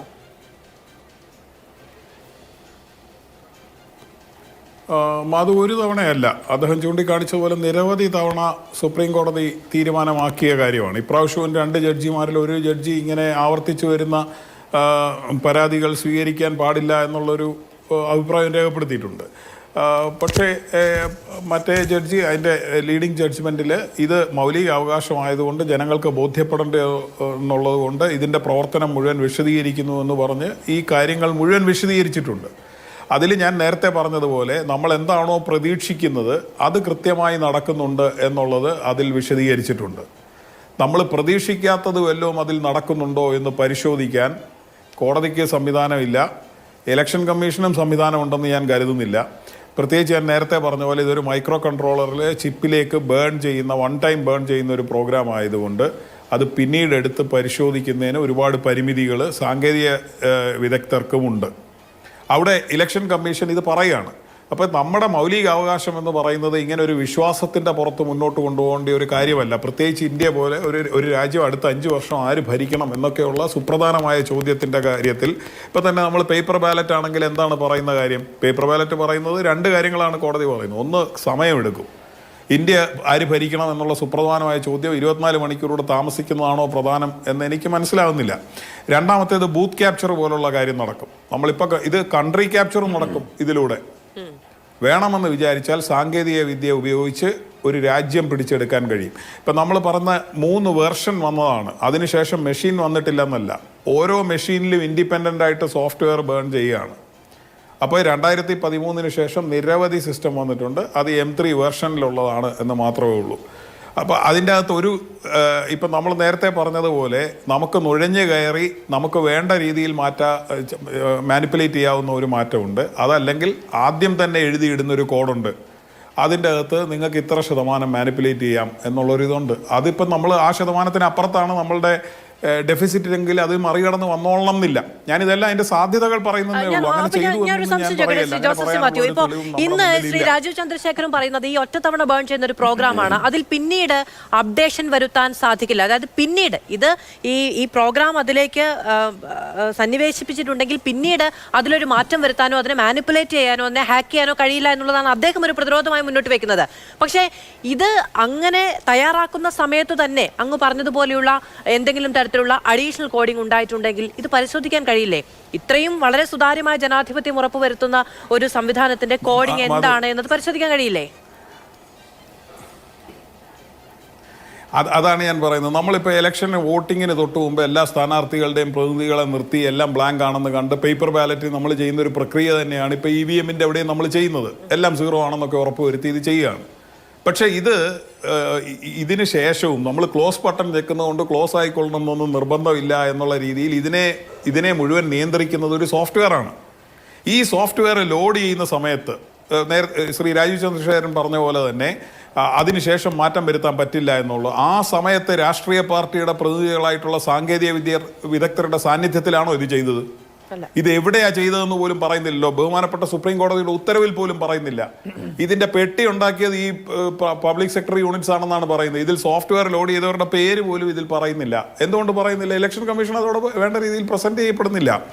അപ്പോൾ ഇത് പരിശോധിക്കുകയും അതൊരു സ്വകാര്യ കമ്പനി ആയതുകൊണ്ട് പ്രശ്നമാണെന്ന് ഞാൻ പറയുകയല്ല, വിദേശത്തായതുകൊണ്ട് പ്രശ്നമാണെന്നും പറയുകയല്ല. സാങ്കേതിക വിദ്യയ്ക്ക് അങ്ങനെയൊന്നും ഉണ്ടെന്ന് ഞാൻ കരുതുന്നില്ല. ഇത് സയൻസാണ്, ഇത് അങ്ങനെ തന്നെ തെളിയിക്കേണ്ടതുണ്ട്. ഒരു കാര്യം കൂടെ ഞാൻ ചോദിക്കട്ടെ, ഇതിലേക്ക് ആർക്കും നുഴഞ്ഞു കയറാൻ പറ്റില്ല എങ്കിൽ സോഫ്റ്റ്വെയർ ഇതാണ് ഞങ്ങൾ ഉപയോഗിച്ച സോഫ്റ്റ്വെയർ എന്ന് പബ്ലിഷ് ചെയ്യാൻ എന്താണ് തടസ്സം? അതിന് ബഹുമാനപ്പെട്ട കോടതിയോട് ഇലക്ഷൻ കമ്മീഷൻ പറയുന്നത് ആ സോഫ്റ്റ്വെയർ പബ്ലിഷ് ചെയ്യുന്നതിന് റിസ്ക് ഉണ്ട്. എന്താണ് റിസ്ക്? ഒരാൾക്കും നുഴഞ്ഞു കയറാൻ പറ്റാത്ത ഒരു ഫുൾ പ്രൂഫ് സിസ്റ്റമാണ് ഇതെങ്കിൽ എന്താണ് റിസ്ക്? ഇനി ഞാൻ തിരിച്ചു ചോദിക്കുന്നത്, എല്ലാവരും അറിയുന്നത് റിസ്ക്കാണ്, കുറച്ചു പേർക്ക് അറിയാമല്ലോ ഇത്, അത് റിസ്ക് ഇല്ലേ? അതിൻ്റെ റിസ്ക് എങ്ങനെ കവർ ചെയ്യും? ജനാധിപത്യത്തിൽ എല്ലാവർക്കും അറിയുന്നതിനേക്കാൾ വലിയ പ്രശ്നമാണ് കുറച്ചു പേർക്ക് അറിയുന്നത്. അതുകൊണ്ടാണ് നമ്മൾ മന്ത്രിമാരെ കൊണ്ടുപോലും ഓത്ത് ഓഫ് സീക്രസി ഒക്കെ എടുപ്പിക്കുന്നത്. ഇതല്ലാത്ത കുറച്ച് പേർക്ക് ഈ കാര്യങ്ങൾ അറിയാം. VVPAT കാര്യം കൂടി ഒന്ന് പറയട്ടെ. സുബ്രഹ്മണ്യ സ്വാമിയുടെ കേസിൽ ബഹുമാനപ്പെട്ട സുപ്രീം കോടതി തന്നെ പറഞ്ഞു, പേപ്പർ ട്രെയിൽ എന്ന് പറയുന്നത് വളരെ പ്രധാനപ്പെട്ടതാണ്.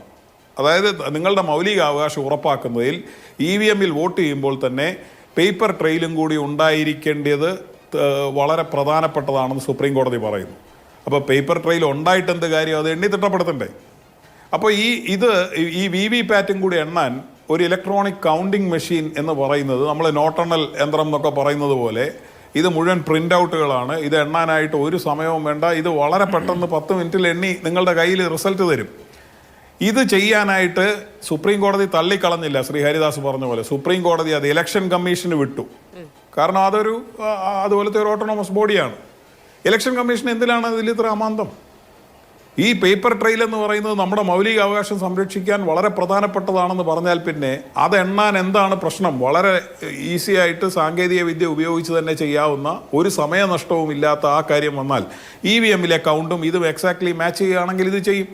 ഇപ്പം തന്നെ EVM-ലെ ടോട്ടൽ വോട്ട്സിൻ്റെ കാര്യത്തിൽ തന്നെ മിസ്മാച്ച് വന്നിട്ടുള്ള എത്രയോ ഇടം നമ്മൾ ഈ ഇലക്ഷനിൽ തന്നെ നമ്മൾ കണ്ടു. അതിനെ എങ്ങനെയാണ് ന്യായീകരിക്കുക? ഇതെല്ലാം സാങ്കേതിക വിദ്യയിൽ ആരോപിച്ചാൽ മതിയോ? വളരെ സുപ്രധാനമായ ചോദ്യമല്ലേ?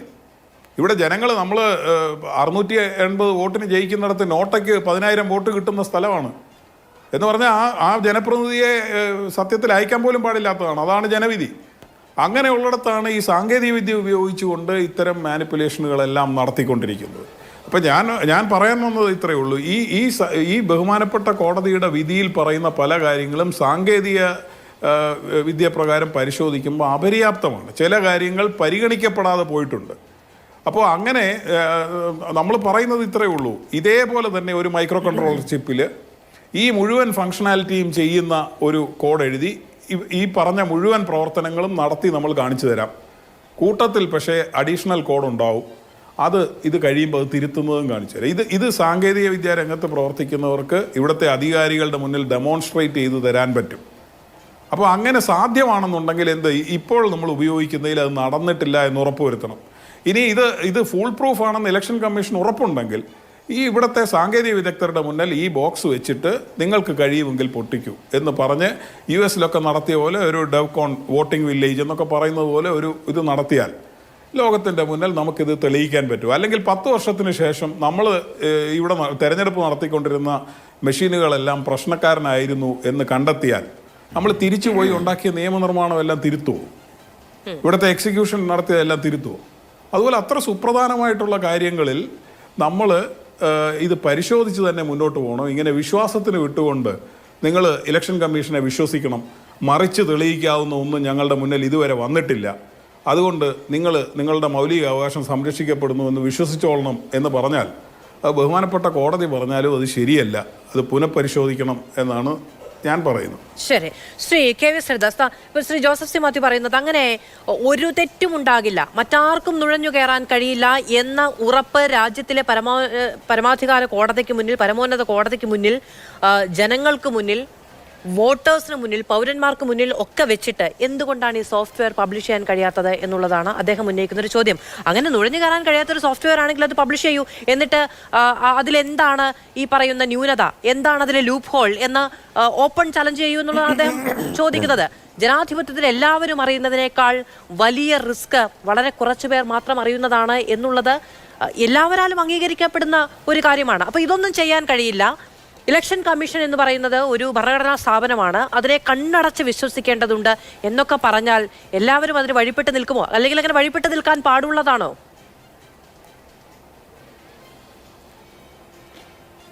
അത് കുറച്ചുകൂടി ചരിത്രത്തിലേക്ക് പോയിട്ട് ഞാൻ അതിലേക്ക് വരാം. ഈ 1977 ആദ്യമായിട്ട് EVM എന്നുള്ള ചിന്ത ഉടലെടുക്കുന്നത് ജനതാ പാർട്ടി സർക്കാരിൻ്റെ കാലത്താണ്. അതിൻ്റെ ആദ്യ പരിശോധന നടക്കുന്ന ആദ്യം അത് ജനങ്ങളുടെ മുമ്പിൽ അല്ലെങ്കിൽ വിദഗ്ധന്മാരുടെ മുമ്പിൽ അവതരിപ്പിക്കുന്ന 79-ലാണ്.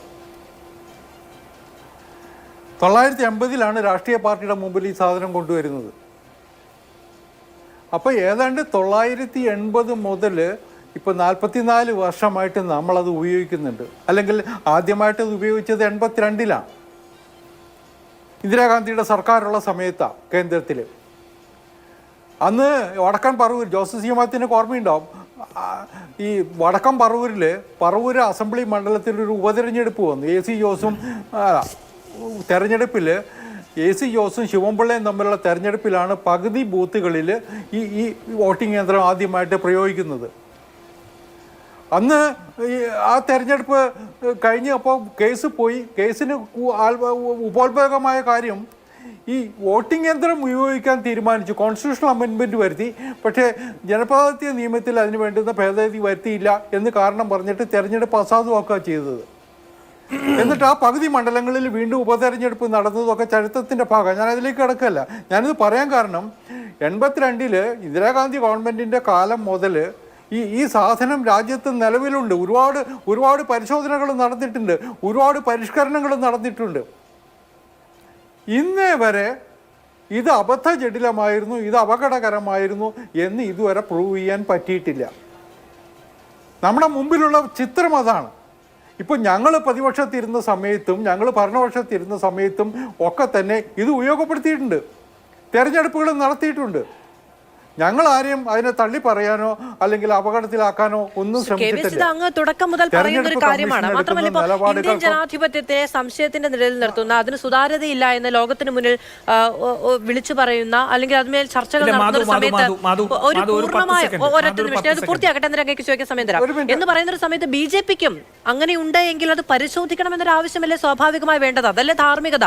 നിങ്ങൾ എന്തുകൊണ്ടാണ് ഒരു പരിചയം എടുത്ത് ഇങ്ങനെ പിടിച്ചിട്ട് ഇങ്ങോട്ട് ആരും നോക്കേണ്ട എന്ന് പറയുന്നത് എന്നുള്ളതാണ് എന്റെ ചോദ്യം. ശ്രീ രാജു പി നായർക്ക് ചോദിക്കാനുള്ള ചോദിക്കാം, അതിനുശേഷം ശ്രീ ഹരിദാസിലേക്ക് വരാം.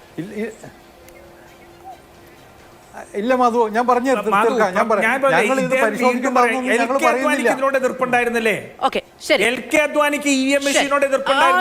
ചോദിച്ചാണ് ശ്രീ ഹരിദാസ് മറുപടി. രാജു ഞാൻ വരാം, അതിലേക്ക് വരാം. രാജു, ഞാൻ പറയുന്നത് ഞങ്ങൾ ഇത് പുനഃപരിശോധിക്കേണ്ടെന്നൊന്നും ഞങ്ങൾ പറയുന്നില്ല. ഈ രാജ്യത്ത് 1982 മുതൽ 2013 വരെ അനവധി ഘട്ടങ്ങളിൽ ഇതിൻ്റെ പരിഷ്കരണം ഉണ്ടായിട്ടുണ്ട്. ഇനിയും പരിഷ്കരണം ആയിക്കോട്ടെ. അത് ഗവൺമെൻറ്റിൻ്റെ ജോലിയോ രാഷ്ട്രീയ പാർട്ടിയുടെ പണിയോ അല്ല എന്നാണ് പറഞ്ഞത്. രാഷ്ട്രീയ പാർട്ടികൾക്ക് വിമർശിക്കാം, സാങ്കേതിക വിദഗ്ധർക്ക് വിമർശിക്കാം, അതിലൊന്നും ഞങ്ങൾക്ക് എതിർപ്പില്ല, വിമർശിച്ചോട്ടെ. പക്ഷേ അത് പരിശോധിക്കേണ്ടത്, അതുമ്പോൾ തീരുമാനമെടുക്കേണ്ടത് തെരഞ്ഞെടുപ്പ് കമ്മീഷനാണ്. ഇറ്റ്സ് എ ഭരണഘടനാ സ്ഥാപനമാണത്, അതൊരു കോൺസ്റ്റിറ്റ്യൂഷണൽ അതോറിറ്റിയാണ്. അവരാണ് തീരുമാനിക്കേണ്ടത്. രാജീവ് ചന്ദ്രശേഖർ അതിനെ ശക്തിയുക്തം എതിർക്കുകയാണ് ചെയ്തത്. വേണേ മസ്ക് ഇങ്ങോട്ട് വന്നാൽ പഠിപ്പിച്ചു തരാം എന്നടക്കം പരിഹസിക്കുകയാണ് ചെയ്തത്. ഇവിടെ എല്ലാം ഒരു പിഴവുമില്ലാത്തതാണ് എന്ന് വിളിച്ചു പറയുകയാണ് ചെയ്തത്. അല്ല മാധു, അതിനൊരു കാരണമുണ്ട്. ഞാൻ അതാ നേരത്തെ സൂചിപ്പിച്ചേ. ഈ കഴിഞ്ഞ പൊതുതെരഞ്ഞെടുപ്പ് സമയത്ത് തെരഞ്ഞെടുപ്പിൽ വോട്ട് എണ്ണുന്നത് വരെ ഇവിടുത്തെ പ്രതിപക്ഷ കക്ഷികൾ ഉന്നയിച്ചൊരു വലിയ ആക്ഷേപമുണ്ട്. ഇവിടെ ഇലക്ഷൻ റിഗ് ചെയ്യാൻ പോവുകയാണ് എന്നൊരു പ്രതീതി ഉണ്ടാക്കിയിരുന്നു. അതിൻ്റെ തുടക്കമായിരുന്നു ഇവർ അവസാനം സുപ്രീം കോടതിയിൽ അവസാന നിമിഷം പോയത്. പിന്നീട് നാട് മുഴുവൻ പ്രചരണം നടത്തി. ഇവിടുത്തെ തെരഞ്ഞെടുപ്പ് കമ്മീഷനെ മാത്രമല്ല, ഈ വോട്ടിംഗ് യന്ത്രത്തിൻ്റെ സുതാര്യതയെ പോലും അതിൻ്റെ ട്രാൻസ്പെറൻസിയെ പോലും ചോദ്യം ചെയ്തുകൊണ്ടുള്ള പരസ്യമായ പ്രചരണം നടത്തി. അപ്പോൾ സ്വാഭാവികമായിട്ടും ആ ഘട്ടങ്ങളിൽ ഞങ്ങളെടുത്ത നിലപാടെന്താ? ഞങ്ങൾ സുപ്രീം കോടതി പക്ഷെ വേറൊരു പ്രശ്നമുണ്ട്. ഇതിൽ ഇന്ത്യൻ ജനാധിപത്യത്തിൽ EVM ഉപയോഗിച്ച് അട്ടിമറി നടക്കുന്നു എന്ന് എലോൺ മസ്ക് പറഞ്ഞിട്ടുണ്ടായിരുന്നില്ല. നമ്മൾ ഈ പറയുന്ന ഇലക്ട്രോണിക് വോട്ടിംഗ് മെഷീൻ എലിമിനേറ്റ് ചെയ്യേണ്ടതുണ്ട്. അതായത് ഒരു മൊത്തത്തിലാണ് പറയുന്നത്, എലിമിനേറ്റ് ചെയ്യേണ്ടതുണ്ട്. അത് ഹാക്ക് ചെയ്യാനുള്ള സാധ്യതകൾ കൂടുതലാണ് എന്നാണ് അദ്ദേഹം പറയുന്നത്. അപ്പോൾ അതിൽ നേരത്തെ പറഞ്ഞതുപോലെ അമേരിക്കൻ തിരഞ്ഞെടുപ്പിന്റെ സ്ഥാനാർത്ഥി അടക്കം മറ്റു തിരഞ്ഞെടുപ്പുകൾ ചൂണ്ടിക്കാട്ടി പല ആശയ സംവാദങ്ങൾ നടക്കുന്നതിനിടയിലാണ് ഇത് ഇന്ത്യൻ രാഷ്ട്രീയത്തെ പറ്റി തന്നെയാണെന്ന് ഉറച്ച ബോധ്യത്തോടെയുള്ള പ്രതികരണം BJP മുൻ കേന്ദ്രമന്ത്രിയുടെ ഭാഗത്ത് നിന്ന് വരുന്നത്. അപ്പോ അതെന്തുകൊണ്ടാണ് എന്നുള്ളതാണ് ചോദിക്കുന്നത്. ഇയോൺ മസ്കിന്റെ ഒരു പ്രസ്താവന വന്നു കഴിഞ്ഞപ്പോൾ ഇന്ത്യയിൽ നിലവിലുള്ള സാഹചര്യത്തിൽ വിവാദമായി കിടക്കുന്ന ഒരു പ്രശ്നത്തെക്കുറിച്ചാണ് പ്രതികരിച്ചത്. അവിടെ നമ്മളെ സംബന്ധിച്ചിടത്തോളം ഇതൊരു വിഷയമല്ല, ഞങ്ങൾക്ക് അതിൽ വിശ്വാസമുണ്ട്, നിലവിൽ വിശ്വാസമുണ്ട് എന്ന് പറയണ്ടേ അദ്ദേഹം? അല്ല, പറയണമെന്നില്ല. നമുക്ക് വലിയ വിശ്വാസം ഉണ്ടെങ്കിൽ അവിടെ എന്തോ ഒരു കളവ് നടക്കുന്നു എന്ന് പറയുമ്പോൾ ഇവിടെ കളവില്ല എന്ന് വിളിച്ച് പറയേണ്ടതുണ്ടോ എന്നുള്ളത് ഒരു ചോദ്യം. രണ്ടാമത്തേത്, ശരി, അതവിടെ നിൽക്കട്ടെ. രാജു പിന്നാർ ചോദിച്ചതിന് കൂടി മറുപടി. അല്ല, ഒരു മിനിറ്റ്, കഴിഞ്ഞില്ല മധു. അഖിലേഷ് യാദവിന്റെ പ്രസ്താവന ഇന്ന് വന്നു. അഖിലേഷ് യാദവിന്റെ പ്രസ്താവന വന്നു. പേപ്പർ ബാലറ്റിലേക്ക് തിരിച്ചു പോകണം എന്ന് അദ്ദേഹത്തിന്റെ പ്രസ്താവന വന്നു. രാഹുൽ ഗാന്ധിയുടെ ട്വീറ്റ് വന്നിട്ടുണ്ട്. ഇതിനൊക്കെ ഇങ്ങനെ ഒരു വിവാദം രാജ്യത്ത് നിൽക്കുമ്പോൾ അതിനോട് BJP ഔദ്യോഗികമായിട്ടൊന്ന് പ്രതികരിക്കുന്നതിൽ എന്താ തെറ്റുള്ളത്? BJP ഭരണഘടനാ സ്ഥാപനത്തിനോടൊപ്പം നിൽക്കുന്നു, സുപ്രീം കോടതി വിധിക്കൊപ്പം നിൽക്കുന്നു. ഇന്ത്യയിൽ ഇതുവരെ പ്രശ്നങ്ങളില്ല. ഇന്ത്യയിൽ പ്രശ്നങ്ങളില്ല എന്ന് പറഞ്ഞാൽ ഈ കഴിഞ്ഞ തെരഞ്ഞെടുപ്പിൽ ഞങ്ങൾ തോറ്റു എന്ന് പ്രചരണം നടത്തുന്നവരാണ്. അല്ല, മാത്രമല്ല ഇവിടെ അട്ടിമറി ഉണ്ടായിട്ടുണ്ട് എന്നുള്ളതല്ല, ഹാക്ക് ചെയ്യാൻ കഴിയും എന്നാണ് പറഞ്ഞത്. ഇവിടെ ഹാക്ക് ചെയ്തു എന്നാരും പറഞ്ഞിട്ടില്ല. ഹാക്ക് ചെയ്യാൻ കഴിയും എന്നൊരു പ്രസ്താവന വന്നാൽ ഇല്ല എന്ന് പറയേണ്ടതുണ്ടോ? അതാണ് നേരത്തെ ചോദിച്ചത്. നിങ്ങൾ എന്തിനാണ് തലയിൽ തപ്പി നോക്കുന്നത് എന്ന് രാജു പിന്നാർ ചോദിച്ചത്. അല്ല മാധു, അതാ ഞാൻ പറഞ്ഞത്, ഇതുവരെ അങ്ങനെ ഒരു സംഭവം ഇന്ത്യയുടെ ചരിത്രത്തിൽ ഉണ്ടായിട്ടില്ല. ഇതുവരെ ഉണ്ടായിട്ടില്ല. അപ്പോൾ ഉണ്ടായിട്ടില്ല എന്ന് ഉറപ്പുണ്ടെങ്കിൽ ഹാക്ക് ചെയ്യാൻ പറ്റുമെങ്കിൽ ഹാക്ക് ചെയ്തിട്ടേ കാണിച്ചിട്ടില്ലല്ലോ. ഇതുവരെ ആർക്കും ചെയ്യാൻ കഴിഞ്ഞിട്ടില്ലല്ലോ. ഇപ്പോൾ ജോസഫ് സി മാത്യു ഉൾപ്പെടെ ചില സാങ്കേതിക പ്രശ്നങ്ങൾ ഉന്നയിച്ചു. പക്ഷെ നമ്മുടെ മുമ്പിൽ EVM ഹാക്ക് ചെയ്ത ഒരു ഇൻസിഡന്റ് ഇതുവരെ വന്നിട്ടില്ല. It has not been proved. അല്ല, അത് അങ്ങനെ സംഭവിക്കാം. അല്ല, അങ്ങനെ സംഭവിച്ചിട്ടുണ്ടാകില്ല എന്ന് ഉറപ്പെന്താണ് എന്നുള്ളതാണ് ചോദ്യം. അതിപ്പോ ചിലപ്പോൾ കോൺഗ്രസോ അല്ലെങ്കിൽ മറ്റേതെങ്കിലും ഒരു രാഷ്ട്രീയ പാർട്ടി, BJPക്ക് എന്തുകൊണ്ടാണ് മറ്റ് രാഷ്ട്രീയ പാർട്ടികളെ മുഴുവൻ വിശ്വാസം വരുന്നത്, അല്ലെങ്കിൽ മറ്റ് പ്രഷർ ഗ്രൂപ്പുകളെ മുഴുവൻ വിശ്വാസം വരുന്നത്? നമ്മുടെ രാജ്യത്തിന്റെ ശത്രുക്കളായ രാജ്യങ്ങളെ വിശ്വാസം വരുന്നത് എന്തുകൊണ്ടാണ്? EVM ഇപ്പുറത്ത് നിൽക്കുമ്പോൾ ഇവരൊക്കെ അട്ടിമറിക്ക് ശ്രമിച്ചിട്ടുണ്ടെങ്കിലോ? അല്ലെന്ന് ഇതുവരെ നമുക്ക് ഈ ആക്ഷേപം ഉന്നയിക്കുന്നവര് അത് തെളിയിക്കട്ടെ. അതല്ല അവരുടെ ഉത്തരവാദിത്തമല്ലേ? ഇങ്ങനെ സംഭവിച്ചിട്ടുണ്ട്. ഇപ്പൊ കോൺഗ്രസ് തോറ്റ തെരഞ്ഞെടുപ്പുകളുണ്ടല്ലോ, BJP തോറ്റ തെരഞ്ഞെടുപ്പുകളുണ്ടല്ലോ. ഓക്കെ, ശരി. ശ്രീ രാജു പിന്നാർ, ഇപ്പൊ ഇലോൺ മസ്ക് എന്തെങ്കിലും എന്ന് പറയുമ്പോൾ ആ പോസ്റ്റിൽ 2 ഗോൾ എന്ന അതിനപ്പുറത്തേക്ക് ഒരു ജനാധിപത്യ വ്യവസ്ഥയിൽ തിരുത്തൽ വേണമെങ്കിൽ ശക്തമായ പ്രതിപക്ഷത്തിന് ഇടപെടൽ വേണം. മുൻകാലത്തെ പോലെയല്ല, നിങ്ങൾക്ക് നല്ല അംഗസംഖ്യയുണ്ട് ലോക്സഭയിലടക്കം. അപ്പോൾ ഇതിൽ എന്താണ് കോൺഗ്രസിന്റെ നെക്സ്റ്റ് സ്റ്റെപ്പ് എന്നതൊരു ചോദ്യമാണ്. അല്ല, തീർച്ചയായിട്ടും ഞങ്ങൾ അതിന്റെ ക്യാമ്പയിൻ മുന്നോട്ട് തന്നെ കൊണ്ടുവച്ചല്ലോ. ഞാനിപ്പോൾ അതിന് മുമ്പായിട്ട് ശ്രീ KVS ഹരിദാസ് പറഞ്ഞ ഒരു കാര്യത്തിൽ നിന്ന് ഞാൻ തുടങ്ങട്ടെ. ഇതിനു മുമ്പ് ഇതുവരെ ഇത് ഹാക്ക് ചെയ്യപ്പെട്ടതായിട്ടോ ഇത് EVM ടാമ്പർ ചെയ്യപ്പെട്ടതായിട്ടോ പ്രൂവ് ചെയ്തിട്ടില്ല എന്നുള്ളതാണ് അദ്ദേഹം കട്ടായം പറയുന്നത്. I take it in good spirit. ഞാൻ മറ്റൊന്നും കൊണ്ടല്ല, എൻ്റെ അപ്രൂവൽ അല്ല. പക്ഷേ ഇന്ത്യൻ ജനാധിപത്യം ഇപ്പോഴും കോംപ്രമൈസ് ചെയ്യപ്പെട്ടിട്ടില്ല എന്നുള്ളൊരു ഗുഡ് സ്പിരിറ്റിൽ ഞാൻ എടുക്കട്ടെ. ഞാൻ ചോദിക്കട്ടെ, അപ്പോൾ അങ്ങനെയാണ് ഒരു രാഷ്ട്രീയ ചോദ്യമുണ്ട് ശ്രീ KVS ഹരിദാസ്. അങ്ങ് 2 പ്രാവശ്യം 3 പ്രാവശ്യം ചോദിച്ചിട്ടും ഒഴിഞ്ഞു മാറിയ ചോദ്യം. അങ്ങനെയാണെങ്കിൽ എന്തിന് LK അദ്വാനി ഈ EVM-നെതിരെ സംസാരിച്ചു? എന്തിന് ഡെമോക്രസി അറ്റ് റിസ്ക്, ജനാധിപത്യം അപകടത്തിൽ, can we trust electronic voting machines എന്നുള്ള GVL നരസിംഹറാവുവിൻ്റെ പുസ്തകത്തിന് എന്തിന് LK അദ്വാനി അവതാരിക എഴുതി? അങ്ങക്ക് വേണമെങ്കിൽ രാഷ്ട്രീയ സത്യസന്ധത പുലർത്തിക്കൊണ്ട് പറയൂ, അന്ന് LK അദ്വാനിക്ക് കൊതിക്കറിവുണ്ടായിരുന്നു, അതുകൊണ്ട് പറഞ്ഞാണ്. ഇപ്പോൾ കോൺഗ്രസിന് കൊതിക്കറിവാണ്, അതുകൊണ്ട് കോൺഗ്രസ് പറയുന്നു എന്ന് വേണമെങ്കിൽ അങ്ങേക്ക് പറഞ്ഞ് അതിന് ഒരു മറുപടി പറയാം. പക്ഷെ അത് പറയണം. അത് പറഞ്ഞില്ലെങ്കിൽ സത്യസന്ധതയില്ലാണ്ട് ഉത്തരമില്ലാതെ നിങ്ങൾ ഒളിച്ചോടുന്നത് കാണുന്ന പ്രേക്ഷകർ ചിന്തിച്ചു പോകും. അതുകൊണ്ട് ദയവ് ചെയ്ത് 3 പ്രാവശ്യം തട്ടിമാറ്റിയ പോലെ ഇനി ആ ചോദ്യം തട്ടിമാറ്റരുത്. ഒന്ന്. രണ്ടാമത്തെ കാര്യം, മാധു, എന്താ പ്രശ്നം ഇവിടെ? ഞങ്ങൾ പറയുന്നത് എന്താ? ഇവിടെ നേരത്തെ ജോസഫ് സി മാത്യു ഞാനും നേരത്തെ പറഞ്ഞ കാര്യമാണ്. VVPAT എന്തിനാണ് വെച്ചിരിക്കുന്നത്? BJPയുടെ നേതാവായിരുന്ന സുബ്രഹ്മണ്യ സ്വാമി കൂടി പറഞ്ഞ് കോടതിയിൽ നടന്ന കേസിനെ തുടർന്ന് ഘട്ടം ഘട്ടമായിട്ട് VVPAT ഇംപ്ലിമെന്റ് ചെയ്യാൻ തീരുമാനിച്ചു. അങ്ങനെ ഇന്ന് മുഴുവൻ രാജ്യത്തും VVPAT ഇംപ്ലിമെന്റ് ചെയ്തിട്ടുണ്ട്. എന്തിനാ? ആ പണച്ചെലവ് പോലും ഉണ്ടായില്ലേ? ആ പണച്ചെലവിനോട്, ആ പണത്തോട് ഈ രാജ്യത്തെ ജനങ്ങളോട്, നികുതി പണത്തിനോട് പോലും വരുന്ന സമയത്ത് ഈ പറയുന്ന കാര്യങ്ങളൊക്കെ ചർച്ചയാകും. ബാലറ്റിലേക്ക് മടങ്ങണമെന്ന ആവശ്യം പ്രതിപക്ഷം മുന്നോട്ട് വെക്കുകയാണ് ശക്തമായി. എങ്കിൽ എന്താണ് രാജ്യത്ത് നടക്കാനിരിക്കുന്നത് എന്ന് കണ്ടറിയേണ്ടതുണ്ട്. വളരെയധികം നന്ദി പ്രേക്ഷകർക്കും പാനലിസ്റ്റുകൾക്കും.